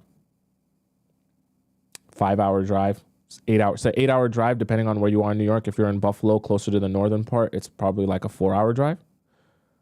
If he doesn't have the finances to do that, he probably shouldn't be dating, and you probably have no reason to entertain him. He probably has other things he should be worried about other than dating, and you should recognize that as well. Not to diss him. Everyone goes through their own financial struggles and situations, okay? But he's probably not ready to be dating. Probably not. He would dance around the questions. He has more things worried about, and he didn't have money to meet up. He was between jobs at the time, but that he might be in the future. Okay, so you should need to adopt the mindset that, hey, if you're not ready now, that's fine. When you are ready, let me know. You can't spend a whole bunch of your time wasted with someone that's telling you, I can't promise you anything. Because then you're literally, when you stay, you're acknowledging that down the line, when nothing happens, you can't be upset about it because you already said okay to the guy saying, I can't promise you anything. Not even commitment. Not even seeing you in person. When I told him it didn't seem like he had liked me back or wanted to meet me, he would say that it wasn't true, that he did, but just couldn't afford it until he started a new job. I was so disappointed, but believed him and kept talking. So you kept wasting time. A couple of weeks later, we started texting and exchanged pics. Anytime you guys say anything about pictures, you guys know where my mind goes. You got your pants at your ankles, showing your dump truck off, taking mirror pictures with your pants at your ankles. It's not good. It's not good. Hopefully this isn't what that is, but that's where my mind goes anytime you guys say that. After this, I noticed he seemed to treat me differently. After you showed him that dump truck, he started acting a little bit different. He seemed more distant.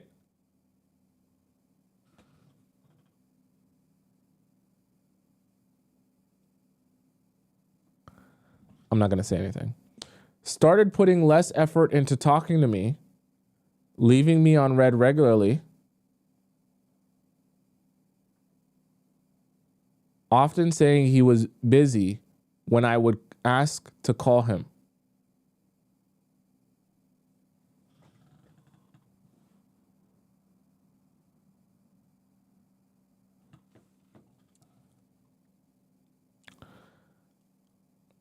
I brought this up to him, and he just said he didn't think he was acting different.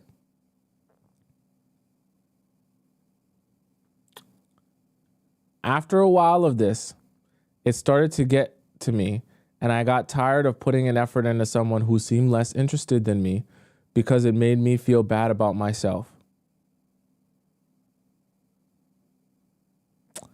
So I withdrew myself. After a short time, he seemed to have noticed I withdrew because he started putting in more effort. By that point, though, I was put off, and the next time he asked me for pics, I declined.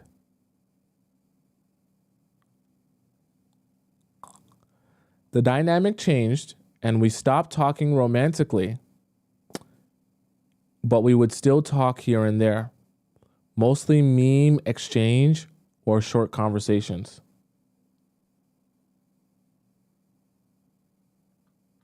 He still seemed somewhat interested, and would lightly flirt with me from time to time, but things stayed surface level for a while. Yeah, he's trying to get that wank material. If you can have your pants at your ankles sending him pictures, that's more wank material, and it's personalized even better. Gets him even harder. So that's why anyways, back in March, he randomly started, what did I just say, chat? What chat? You guys do know that I am actually like a real human being, man, with real experience in real life, right? And you guys do know I know exactly how the men think. Please do not ever underestimate the fact that I actually am a man and know how men think. Please don't underestimate that, okay? Don't think because I spend a lot of time with you all, beautiful women in the chat, that I don't know how men really think and I don't really understand them. Okay. I haven't read this ahead of time. And what did I just say? He started pineappling me. He sent me pics, but I didn't send him any back. Oh, you're learning. What's your name again? Y on Y. You're learning at least. Okay. Congratulations. We started talking more after that. I felt there was potential since he was flirting with me and showing interest in talking to me and had gotten a good paying job, so he would be able to afford travel. Let's see if he does. I told him I had a crush on him and asked him if he was interested in me. Why are you doing that? I know why you're asking the question, like in theory, but like, why are you doing that? If he likes you, he will show you that. You need to understand that like 99% of communication is nonverbal. So you need to start taking hints at how someone treats you to answer for yourself if they like you. Truthfully, if you're ever at the point where you have to ask someone if they like you, there's a lot of things that are wrong. Okay, I'll just give you that as a tidbit. He kind of danced around the question. Once again, like I just said, if you have to ask the question, there's a lot of other things you need to be worried about because there's a lot of things wrong there. And mentioned distance being an issue. So basically what he's trying to tell you is, I just think of you as good wank material. When I'm horned up and my pee-pee has so much blood flow I can barely think, I message you for personalized pics and a little bit of dirty talk. I wank myself off, bust a crazy nut inside my boxers, and then I go to bed or I move on with my life. That's basically what he's saying. But I don't have any real feelings for you. Not trying to be mean. I'm just trying to tell you for real. I was confused by his answer because the way he worded it, it sounded like yes or no. What he means is, I like you when you can send pictures of your pants at your ankles and I can wank off to them. That's what I like, and that's when I like you. Aside from that, I don't actually like you. But it feels like I like you when I'm wanking myself crazy. That's what he means. Okay, to translate. We slowly started talking more. Eventually, we started pineappling again. Chat, what did I just say? What did I just say to you, chat? And to you, Y on Y?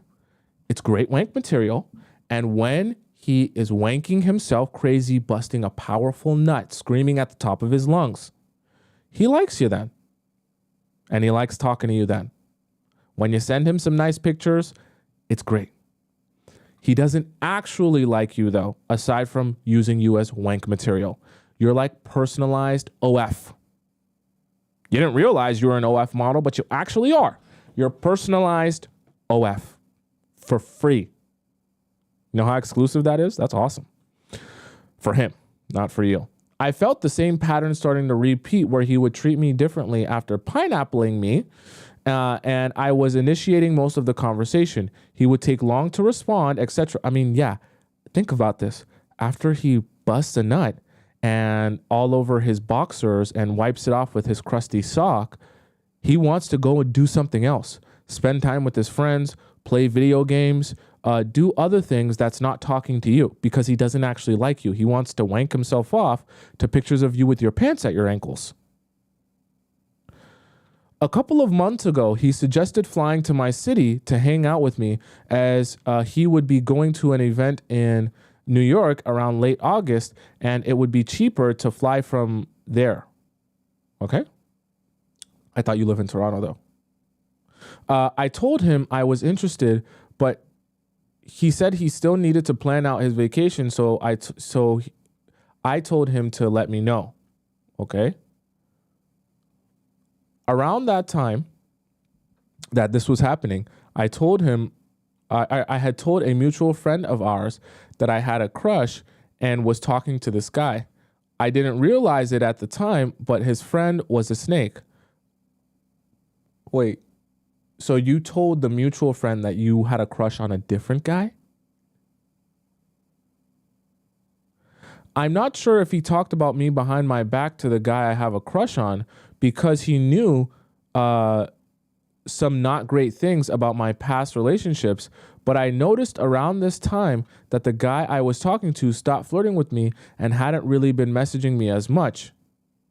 Okay, so what you're saying is you told this mutual friend, and this mutual friend went back to the guy who's the main character of this story in question, and then he started acting a little bit more strange after this mutual friend had a conversation with the guy in question here. Okay. I understand now. Me and this friend were in a severe, wait. Sorry, I read that wrong. Me and this friend were in a server together, like a Discord server. And I had asked for advice in the server about the guy I had a crush on. You should have done that in a players club. That was your first mistake.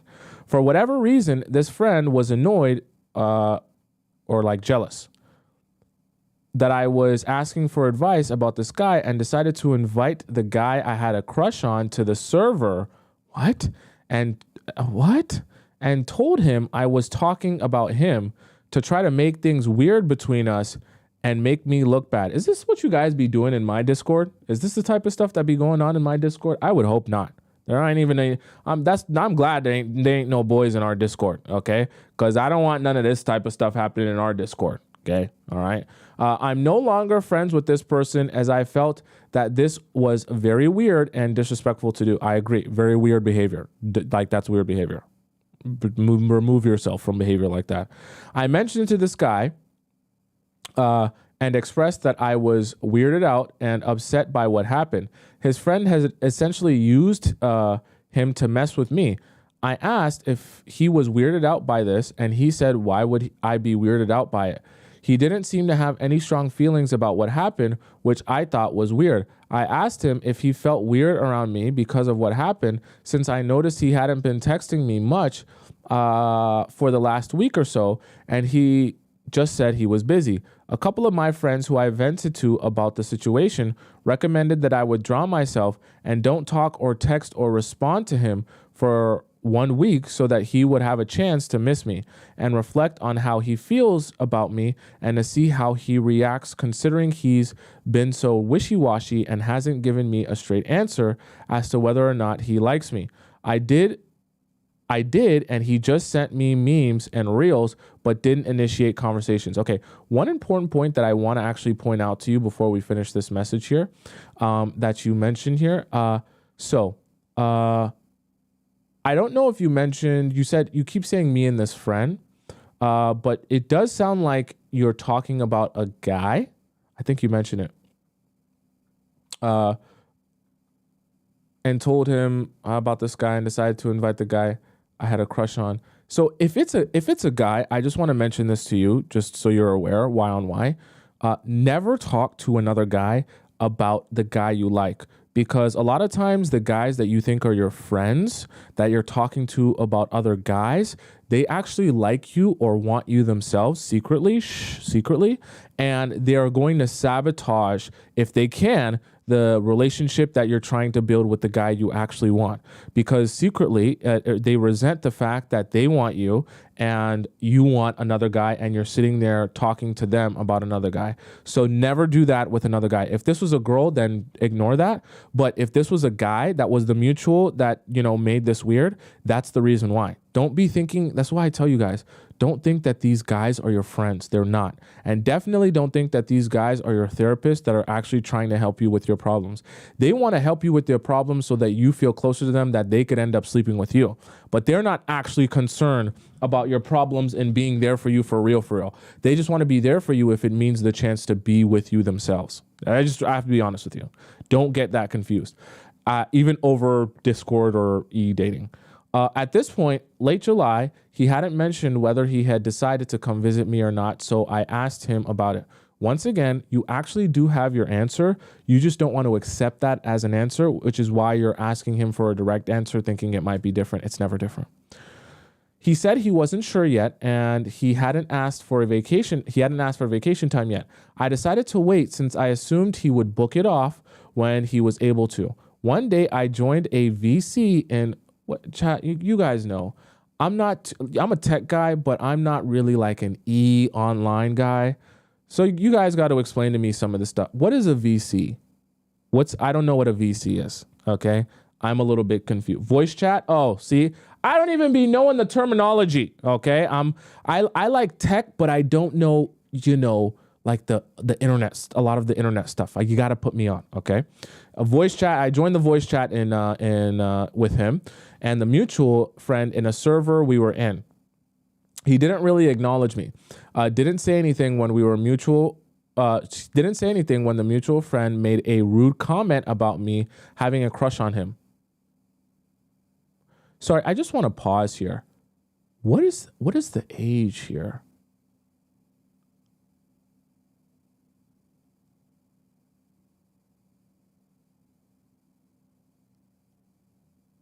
Okay. Was being very obnoxious overall and seemed to be low-key flirting with another girl that was in the voice chat with us.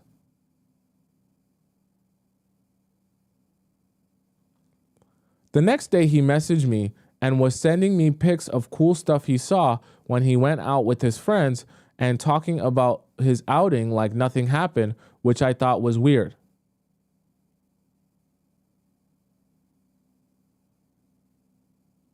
Also, a couple of times he sent me reels that seemed like they might have been meant for another girl. A week or so later, I decided to ask him again to confirm if he was coming.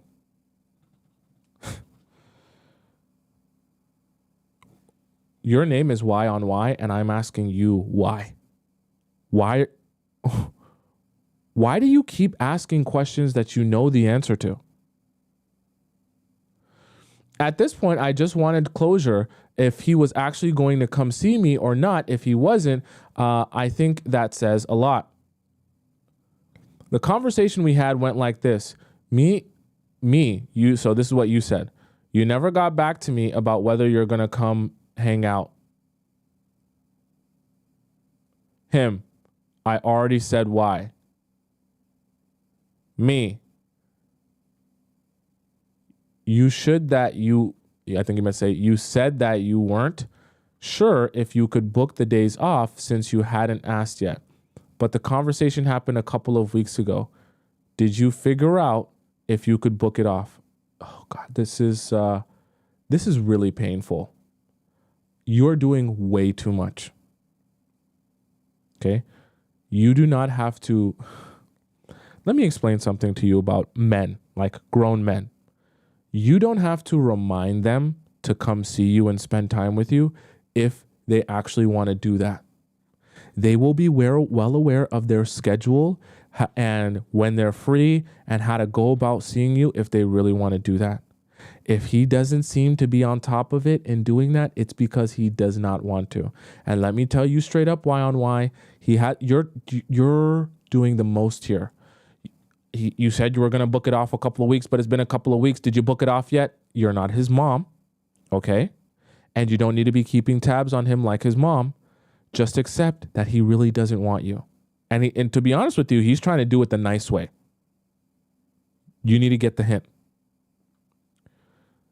Him, my boss hasn't been around. Me, are you actually interested in hanging out with me? You never really say yes or no when I ask you. Okay, you're digging yourself an even deeper hole and embarrassing yourself more. You know the answer. You know what? I shouldn't even assume. I'm going to tell you that the answer is no. That is why he's not giving you a definitive answer. He's just letting you down easy by skirting around it, and some guys don't know how to just say no. The truth of the matter is he's not that interested in you, and he doesn't actually have the intention of coming to see you. So I'm going to give you the answer for you. He doesn't want to see you. That's why he's skirting around the question. Every time a guy skirts around a question, in terms of his interest in you, it's a no. Anytime you in your own mind are questioning his interest in you, it's a no. When guys are interested in you, they'll make it very clear and it'll be very obvious to you, and he'll be trying the most to see you. You won't have to ask him about when he was supposed to book the dates off that he said he was going to book. He'll just do it. I'm telling you. So then he goes on to say, if I didn't, why else would I have brought it up in the first place? Okay, what he's doing is just, he's not actually serious. Okay, he's not actually, don't get confused.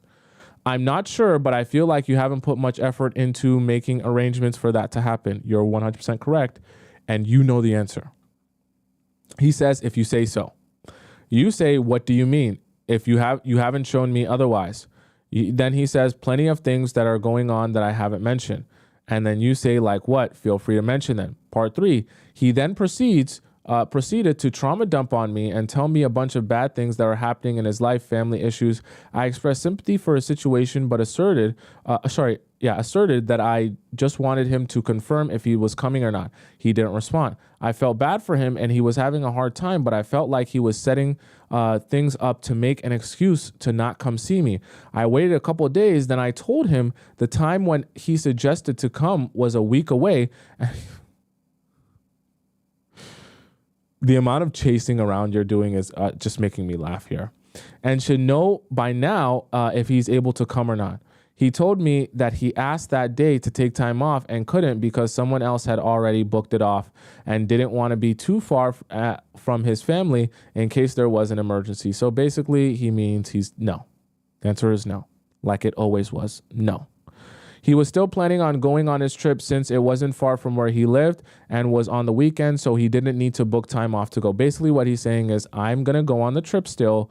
I'm not going to come see you because I don't want to come see you.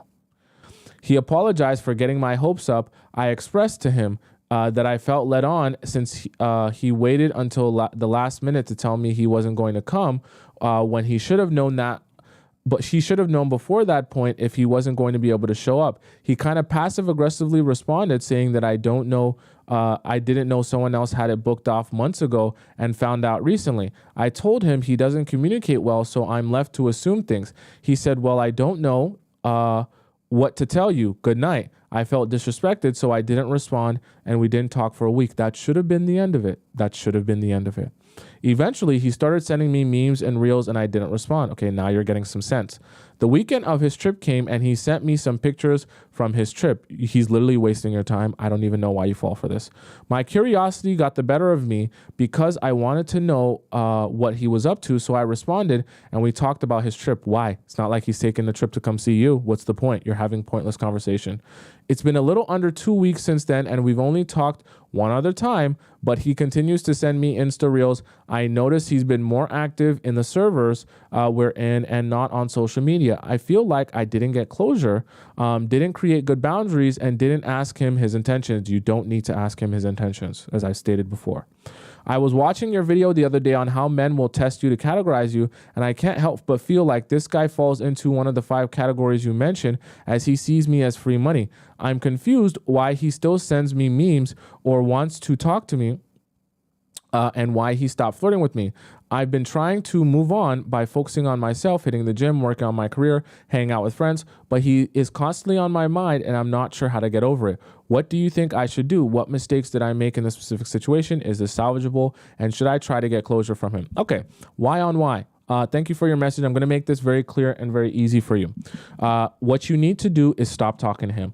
And you also need to watch my show on Pen Pals. So type in my name on YouTube and type in Pen Pals. You'll find the show that I did dedicated to pen pals because that's what you have here is a pen pal. What a pen pal is in a relationship is a guy that you're talking to and chatting with every day over the phone, over text and all that stuff, but you're not actually seeing him in person. And there's no real plan or course of action to ever see each other in person. And on an ongoing period, all you do is chit chat, talk about this, he wanks himself off, right? You pull your pants down, you take pictures in the mirror, he wanks himself off, he chats with you for a little bit, but no real actual escalation into seeing each other in real life and building this relationship. Why? Either because he's too lazy, either because he doesn't like you that much, or he just doesn't take this whole experience seriously much more than just a wank off session, okay? And any of those reasons doesn't serve you and is a waste of your time. So you need to realize that you're wasting your time by talking to guys who aren't even prepared to see you. You also need to understand that if you're going to build a long distance relationship, it only works if the guy that you're building a relationship with is double as intentional with you as a regular guy. Because in order for him to see you when there's a lot of distance in between you, he has to really, really want to make this work, regardless of the circumstances. And I always remind you guys, yes, your man is out there, and yes, the man that will treat you well is out there, but remove yourself from this mindset that the guys that I want are so much better in the places that I'm not. So stop thinking, I live in LA, and so the guys that are in New York are so much better than the guys in LA. Stop thinking, I live in Miami, but the guys in Toronto are so much better than the guys in Miami. I live in Toronto, but the guys in London, UK are so much better than the guys in Toronto. I live in London, but the guys are so much better in Nigeria than the guys in London. You probably wouldn't be saying that, but you get my point. And so I say that to say the guys are the same everywhere. And when you're talking to a guy thinking that he's some sort of evolved man because he doesn't live where you live, I want you to never forget that if you're not doing this solely because like you're actually building something with this guy and you're just doing it because you think guys are so much better in the places that you're not, you're really just allowing yourself to build a relationship with someone you don't know or build attachment to someone you don't know because you think it's easier and more exciting to be able to project feelings onto someone you've never met than to actually meet someone and be disappointed with them. Okay? Don't make that mistake and don't waste that time. The moment you have to ask a person if they like you, if they're interested in you, if they want to come see you, that is your answer. Especially as a woman, you shouldn't be having to question that and you shouldn't have to be questioning that on an ongoing basis. Anytime guys are dancing around questions, dancing around whether they want to be with you, dancing around whether they want to see you, the answer is always no. It's always no. 100% of the time, no. Okay. Sarah Tima says, I get the ick when a guy speaks my language. I want you to know that the guys that speak Spanish also cheat. The guys that speak Yoruba also cheat. The guys that speak Italian also cheat. They also, are disrespectful. They also do things bad as well, right? I'm not saying that all men are bad, but like you're going to have good and bad men everywhere in all cultures, in all walks of life. So focus more on analyzing situations and each individual rather than having in your mind, my Prince Charming speaks Spanish or my Prince Charming lives in Sacramento. My Prince Charming lives in, South Beach. Like just, have in your mind, when I meet you, I will learn you and understand you, then decide on the type of person you are, not based on where you're from or the culture you have that makes you a Prince Charming or makes you my perfect guy, right? What makes you my perfect guy is how you treat me and how you go about this relationship. And I'm here to analyze and understand that, okay? That's what your mind needs to be on. And so I say that to you as well. Why? You're focused on the wrong things here and you're wasting a lot of your time. He gave you the answer by skirting around the answer. Don't be confused because he skirted around the answer. That was your answer. Please don't ever forget that. And don't be confused by that. So you're asking him why, and he's telling you why. And every time he sends you those reels again, and every time he has that stupid, pointless chit chat with you, just ignore it. It's a waste of your time because you need to say to yourself, why am I even messaging you? You're not going to come see me and I'm never going to meet you. Like start thinking of your life as like days being marked off your calendar where each day being marked off, you're closer to death. Because that's the truth. You're closer to dying each day that gets marked off your calendar. So why aren't you spending those days with as much intention and as much vigor and, going in a place that you actually want to be as much as possible? Why are you spending those days chit-chatting with someone that you know deep down in your heart you're never going to meet in person? Are you telling me you're going to get married through Discord? I don't know. Is that a new thing that people do? They get married on Discord? And they build the relationship through Discord? Are you going to be able to have Discord babies? Are you going to be able to have Instagram reel babies? Are you going to name your child IG? IG Junior, you're going to have a child like that? Maybe I'm unaware of technology that you can get impregnated by the internet. But as far as I know, you can only do that in person when you meet someone and you spend real time with them. So if the guy that you're chit-chatting with endlessly is never having the intention of seeing you in real life, there is no relationship that's going to come from this. So why bother wasting the valuable days of your life, even having a random conversation with him? Why? You could be using that energy to reinvest into yourself, or even better, take a step outside of your house, go to somewhere interesting, spend some time there, or go to a place where you reoccurrently spend some time there, build a community with people or join a community of people in real life, and then start meeting real men that live in your area. Okay? And at least then, when you meet real men that live in your area, you won't have to worry about the idea of seeing them in person.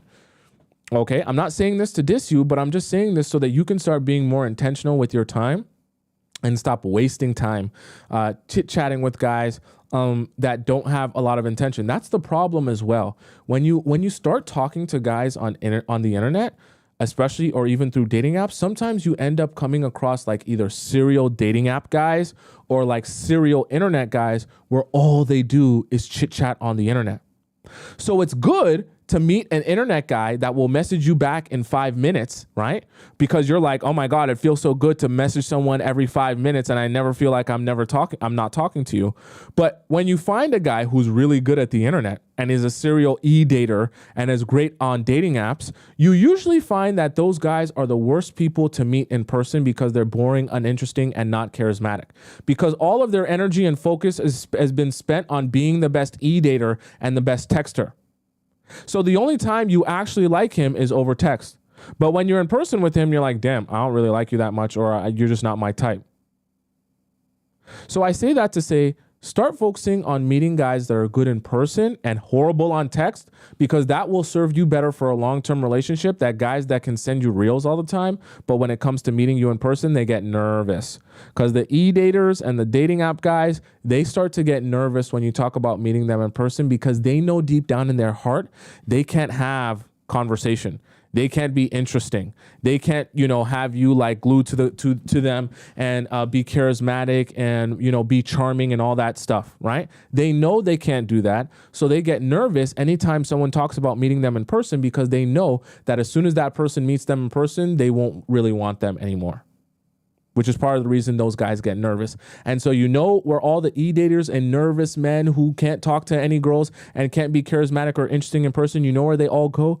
They go to Hinge, they go to Bumble, they go to Tinder, they go to IG, they DM you, they message you, they go to Snapchat, all of these apps they go to and they run to talk to you over the internet, and they never want to see you in person so that they can keep the hope alive that you want them and you're building with them, because they know once you see them in person, it's done for.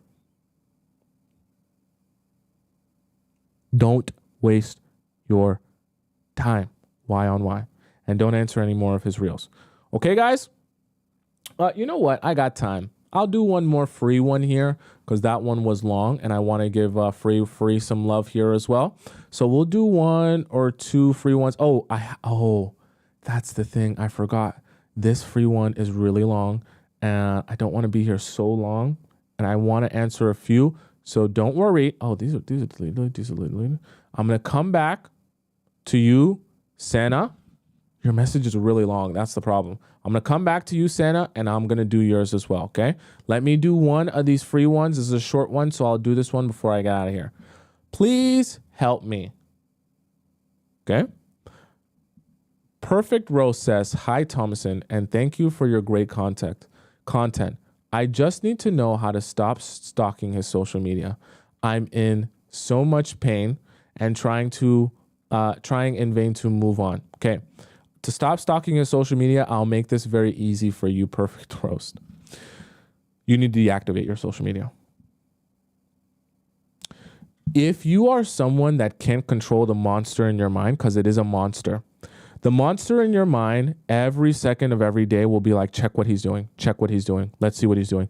And every time you open the app, your stomach's going to drop because you're going to be thinking about what did he post on his story. And you're going to be scrolling through your stories thinking, oh my God, did he post now? Did he post now? Did he post now? And you're checking your social media constantly, not even because you have anything to check, but just because you want to see if he posted something and you want to watch it in the first 30 seconds. And it's not healthy, and you're going to start losing control the more you feed that monster. So what I want you to start doing is when you're in that position where you can't help yourself, you need to deactivate your account. And there's a thing where on most social medias, you can deactivate it for at least 30 days and you can still get it back eventually. But when you deactivate it, it's going to require you to do a whole bunch of verifying and stuff when you log back in. So it makes it just more friction between actually getting back online and being able to check stuff. And it's good because when you deactivate it and you put more friction in between you and like checking the stuff, it makes it harder to check it. So not only would I deactivate it, but delete the app off your phone. Another trigger, and I'm telling you this because I've actually experienced this, another trigger, a really crazy trigger can actually just be seeing the app. So if the app is the first thing on your home screen on that first page, that can also, you don't realize it, but that is subconsciously triggering you to check the app. And a lot of times you'll realize deactivating and especially deleting the app so you're not seeing it on your phone every time you open your phone will actually make it easier to stop triggering yourself, to click it and check it and click it and check it. And I've actually been there, which is why I'm telling you this, right? I've been there where I'm checking the app so much, I literally close the app and then I scroll on my homepage and then immediately I forget and I open the app again thinking I'm checking it newly, but I actually just closed that app. I've been that deep down a spiral myself, which is why I'm telling you, just deleting it off your homepage can do so much for you, like so much for you. And the thing about it is, once you delete it and delete it off your homepage, delete it off your computer, right? Get it off your computer. If you have a MacBook, get it off of there. Make sure there's nowhere you can start receiving notifications, right?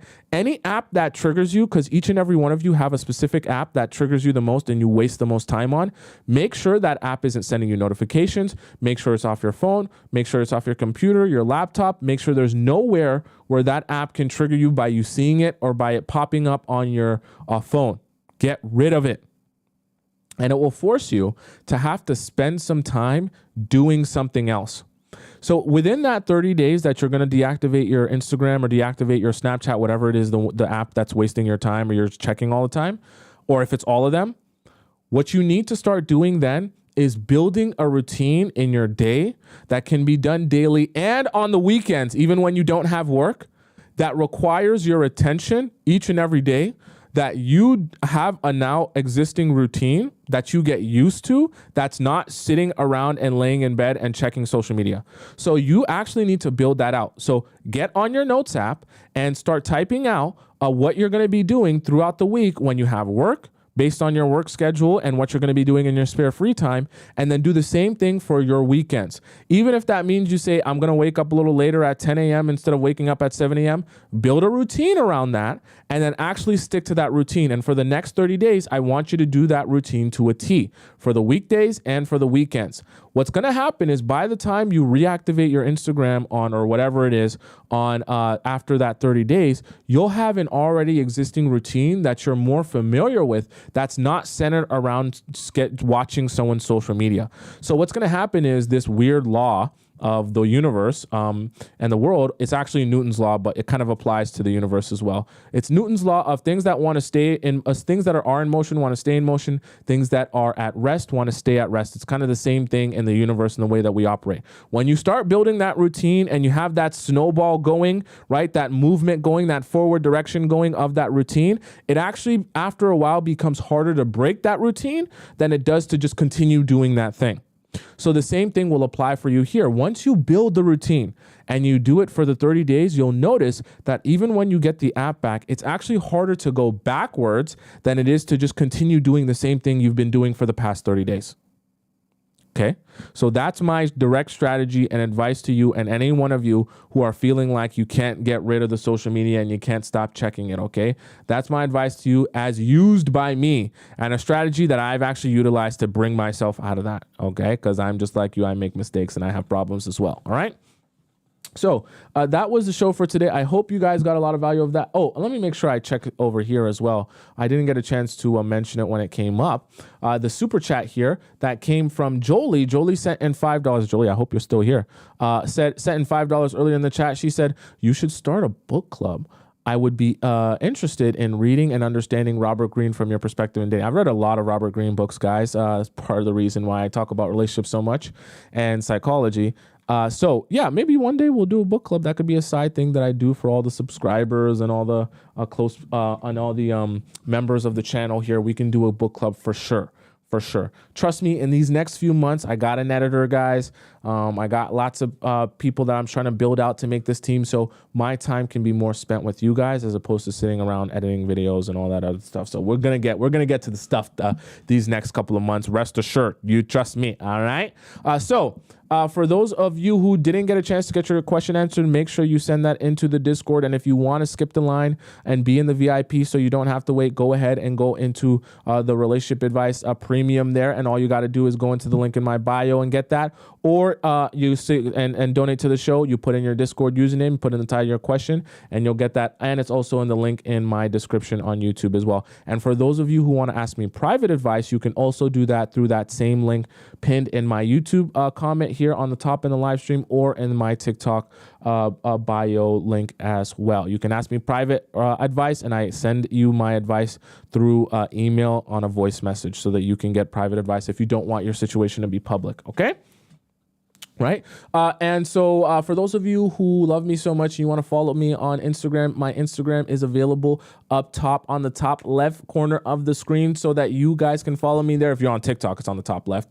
My name is just Tomisin_Atub. You can follow me there on Instagram if you want to, and it's on the bottom right for those of you as well that want to follow me on Instagram. And for those of you who are on TikTok and you missed parts of the show, or you came late, my name is Tomisin Atobatele. Just type it in on YouTube, because I'm live there at the same time I'm live on TikTok. And you can go on my TikTok page, my YouTube page, go into the live section, and you'll find this live show along with all the other previous live shows that I've ever done since the beginning of time on my YouTube page, where you can rewatch them in their entirety. And the best part is you get the YouTube and the TikTok live chat embedded in the video, so you never miss any of the context of conversation that we're having, because we got a lot of jokesters in the chat and reoccurring characters.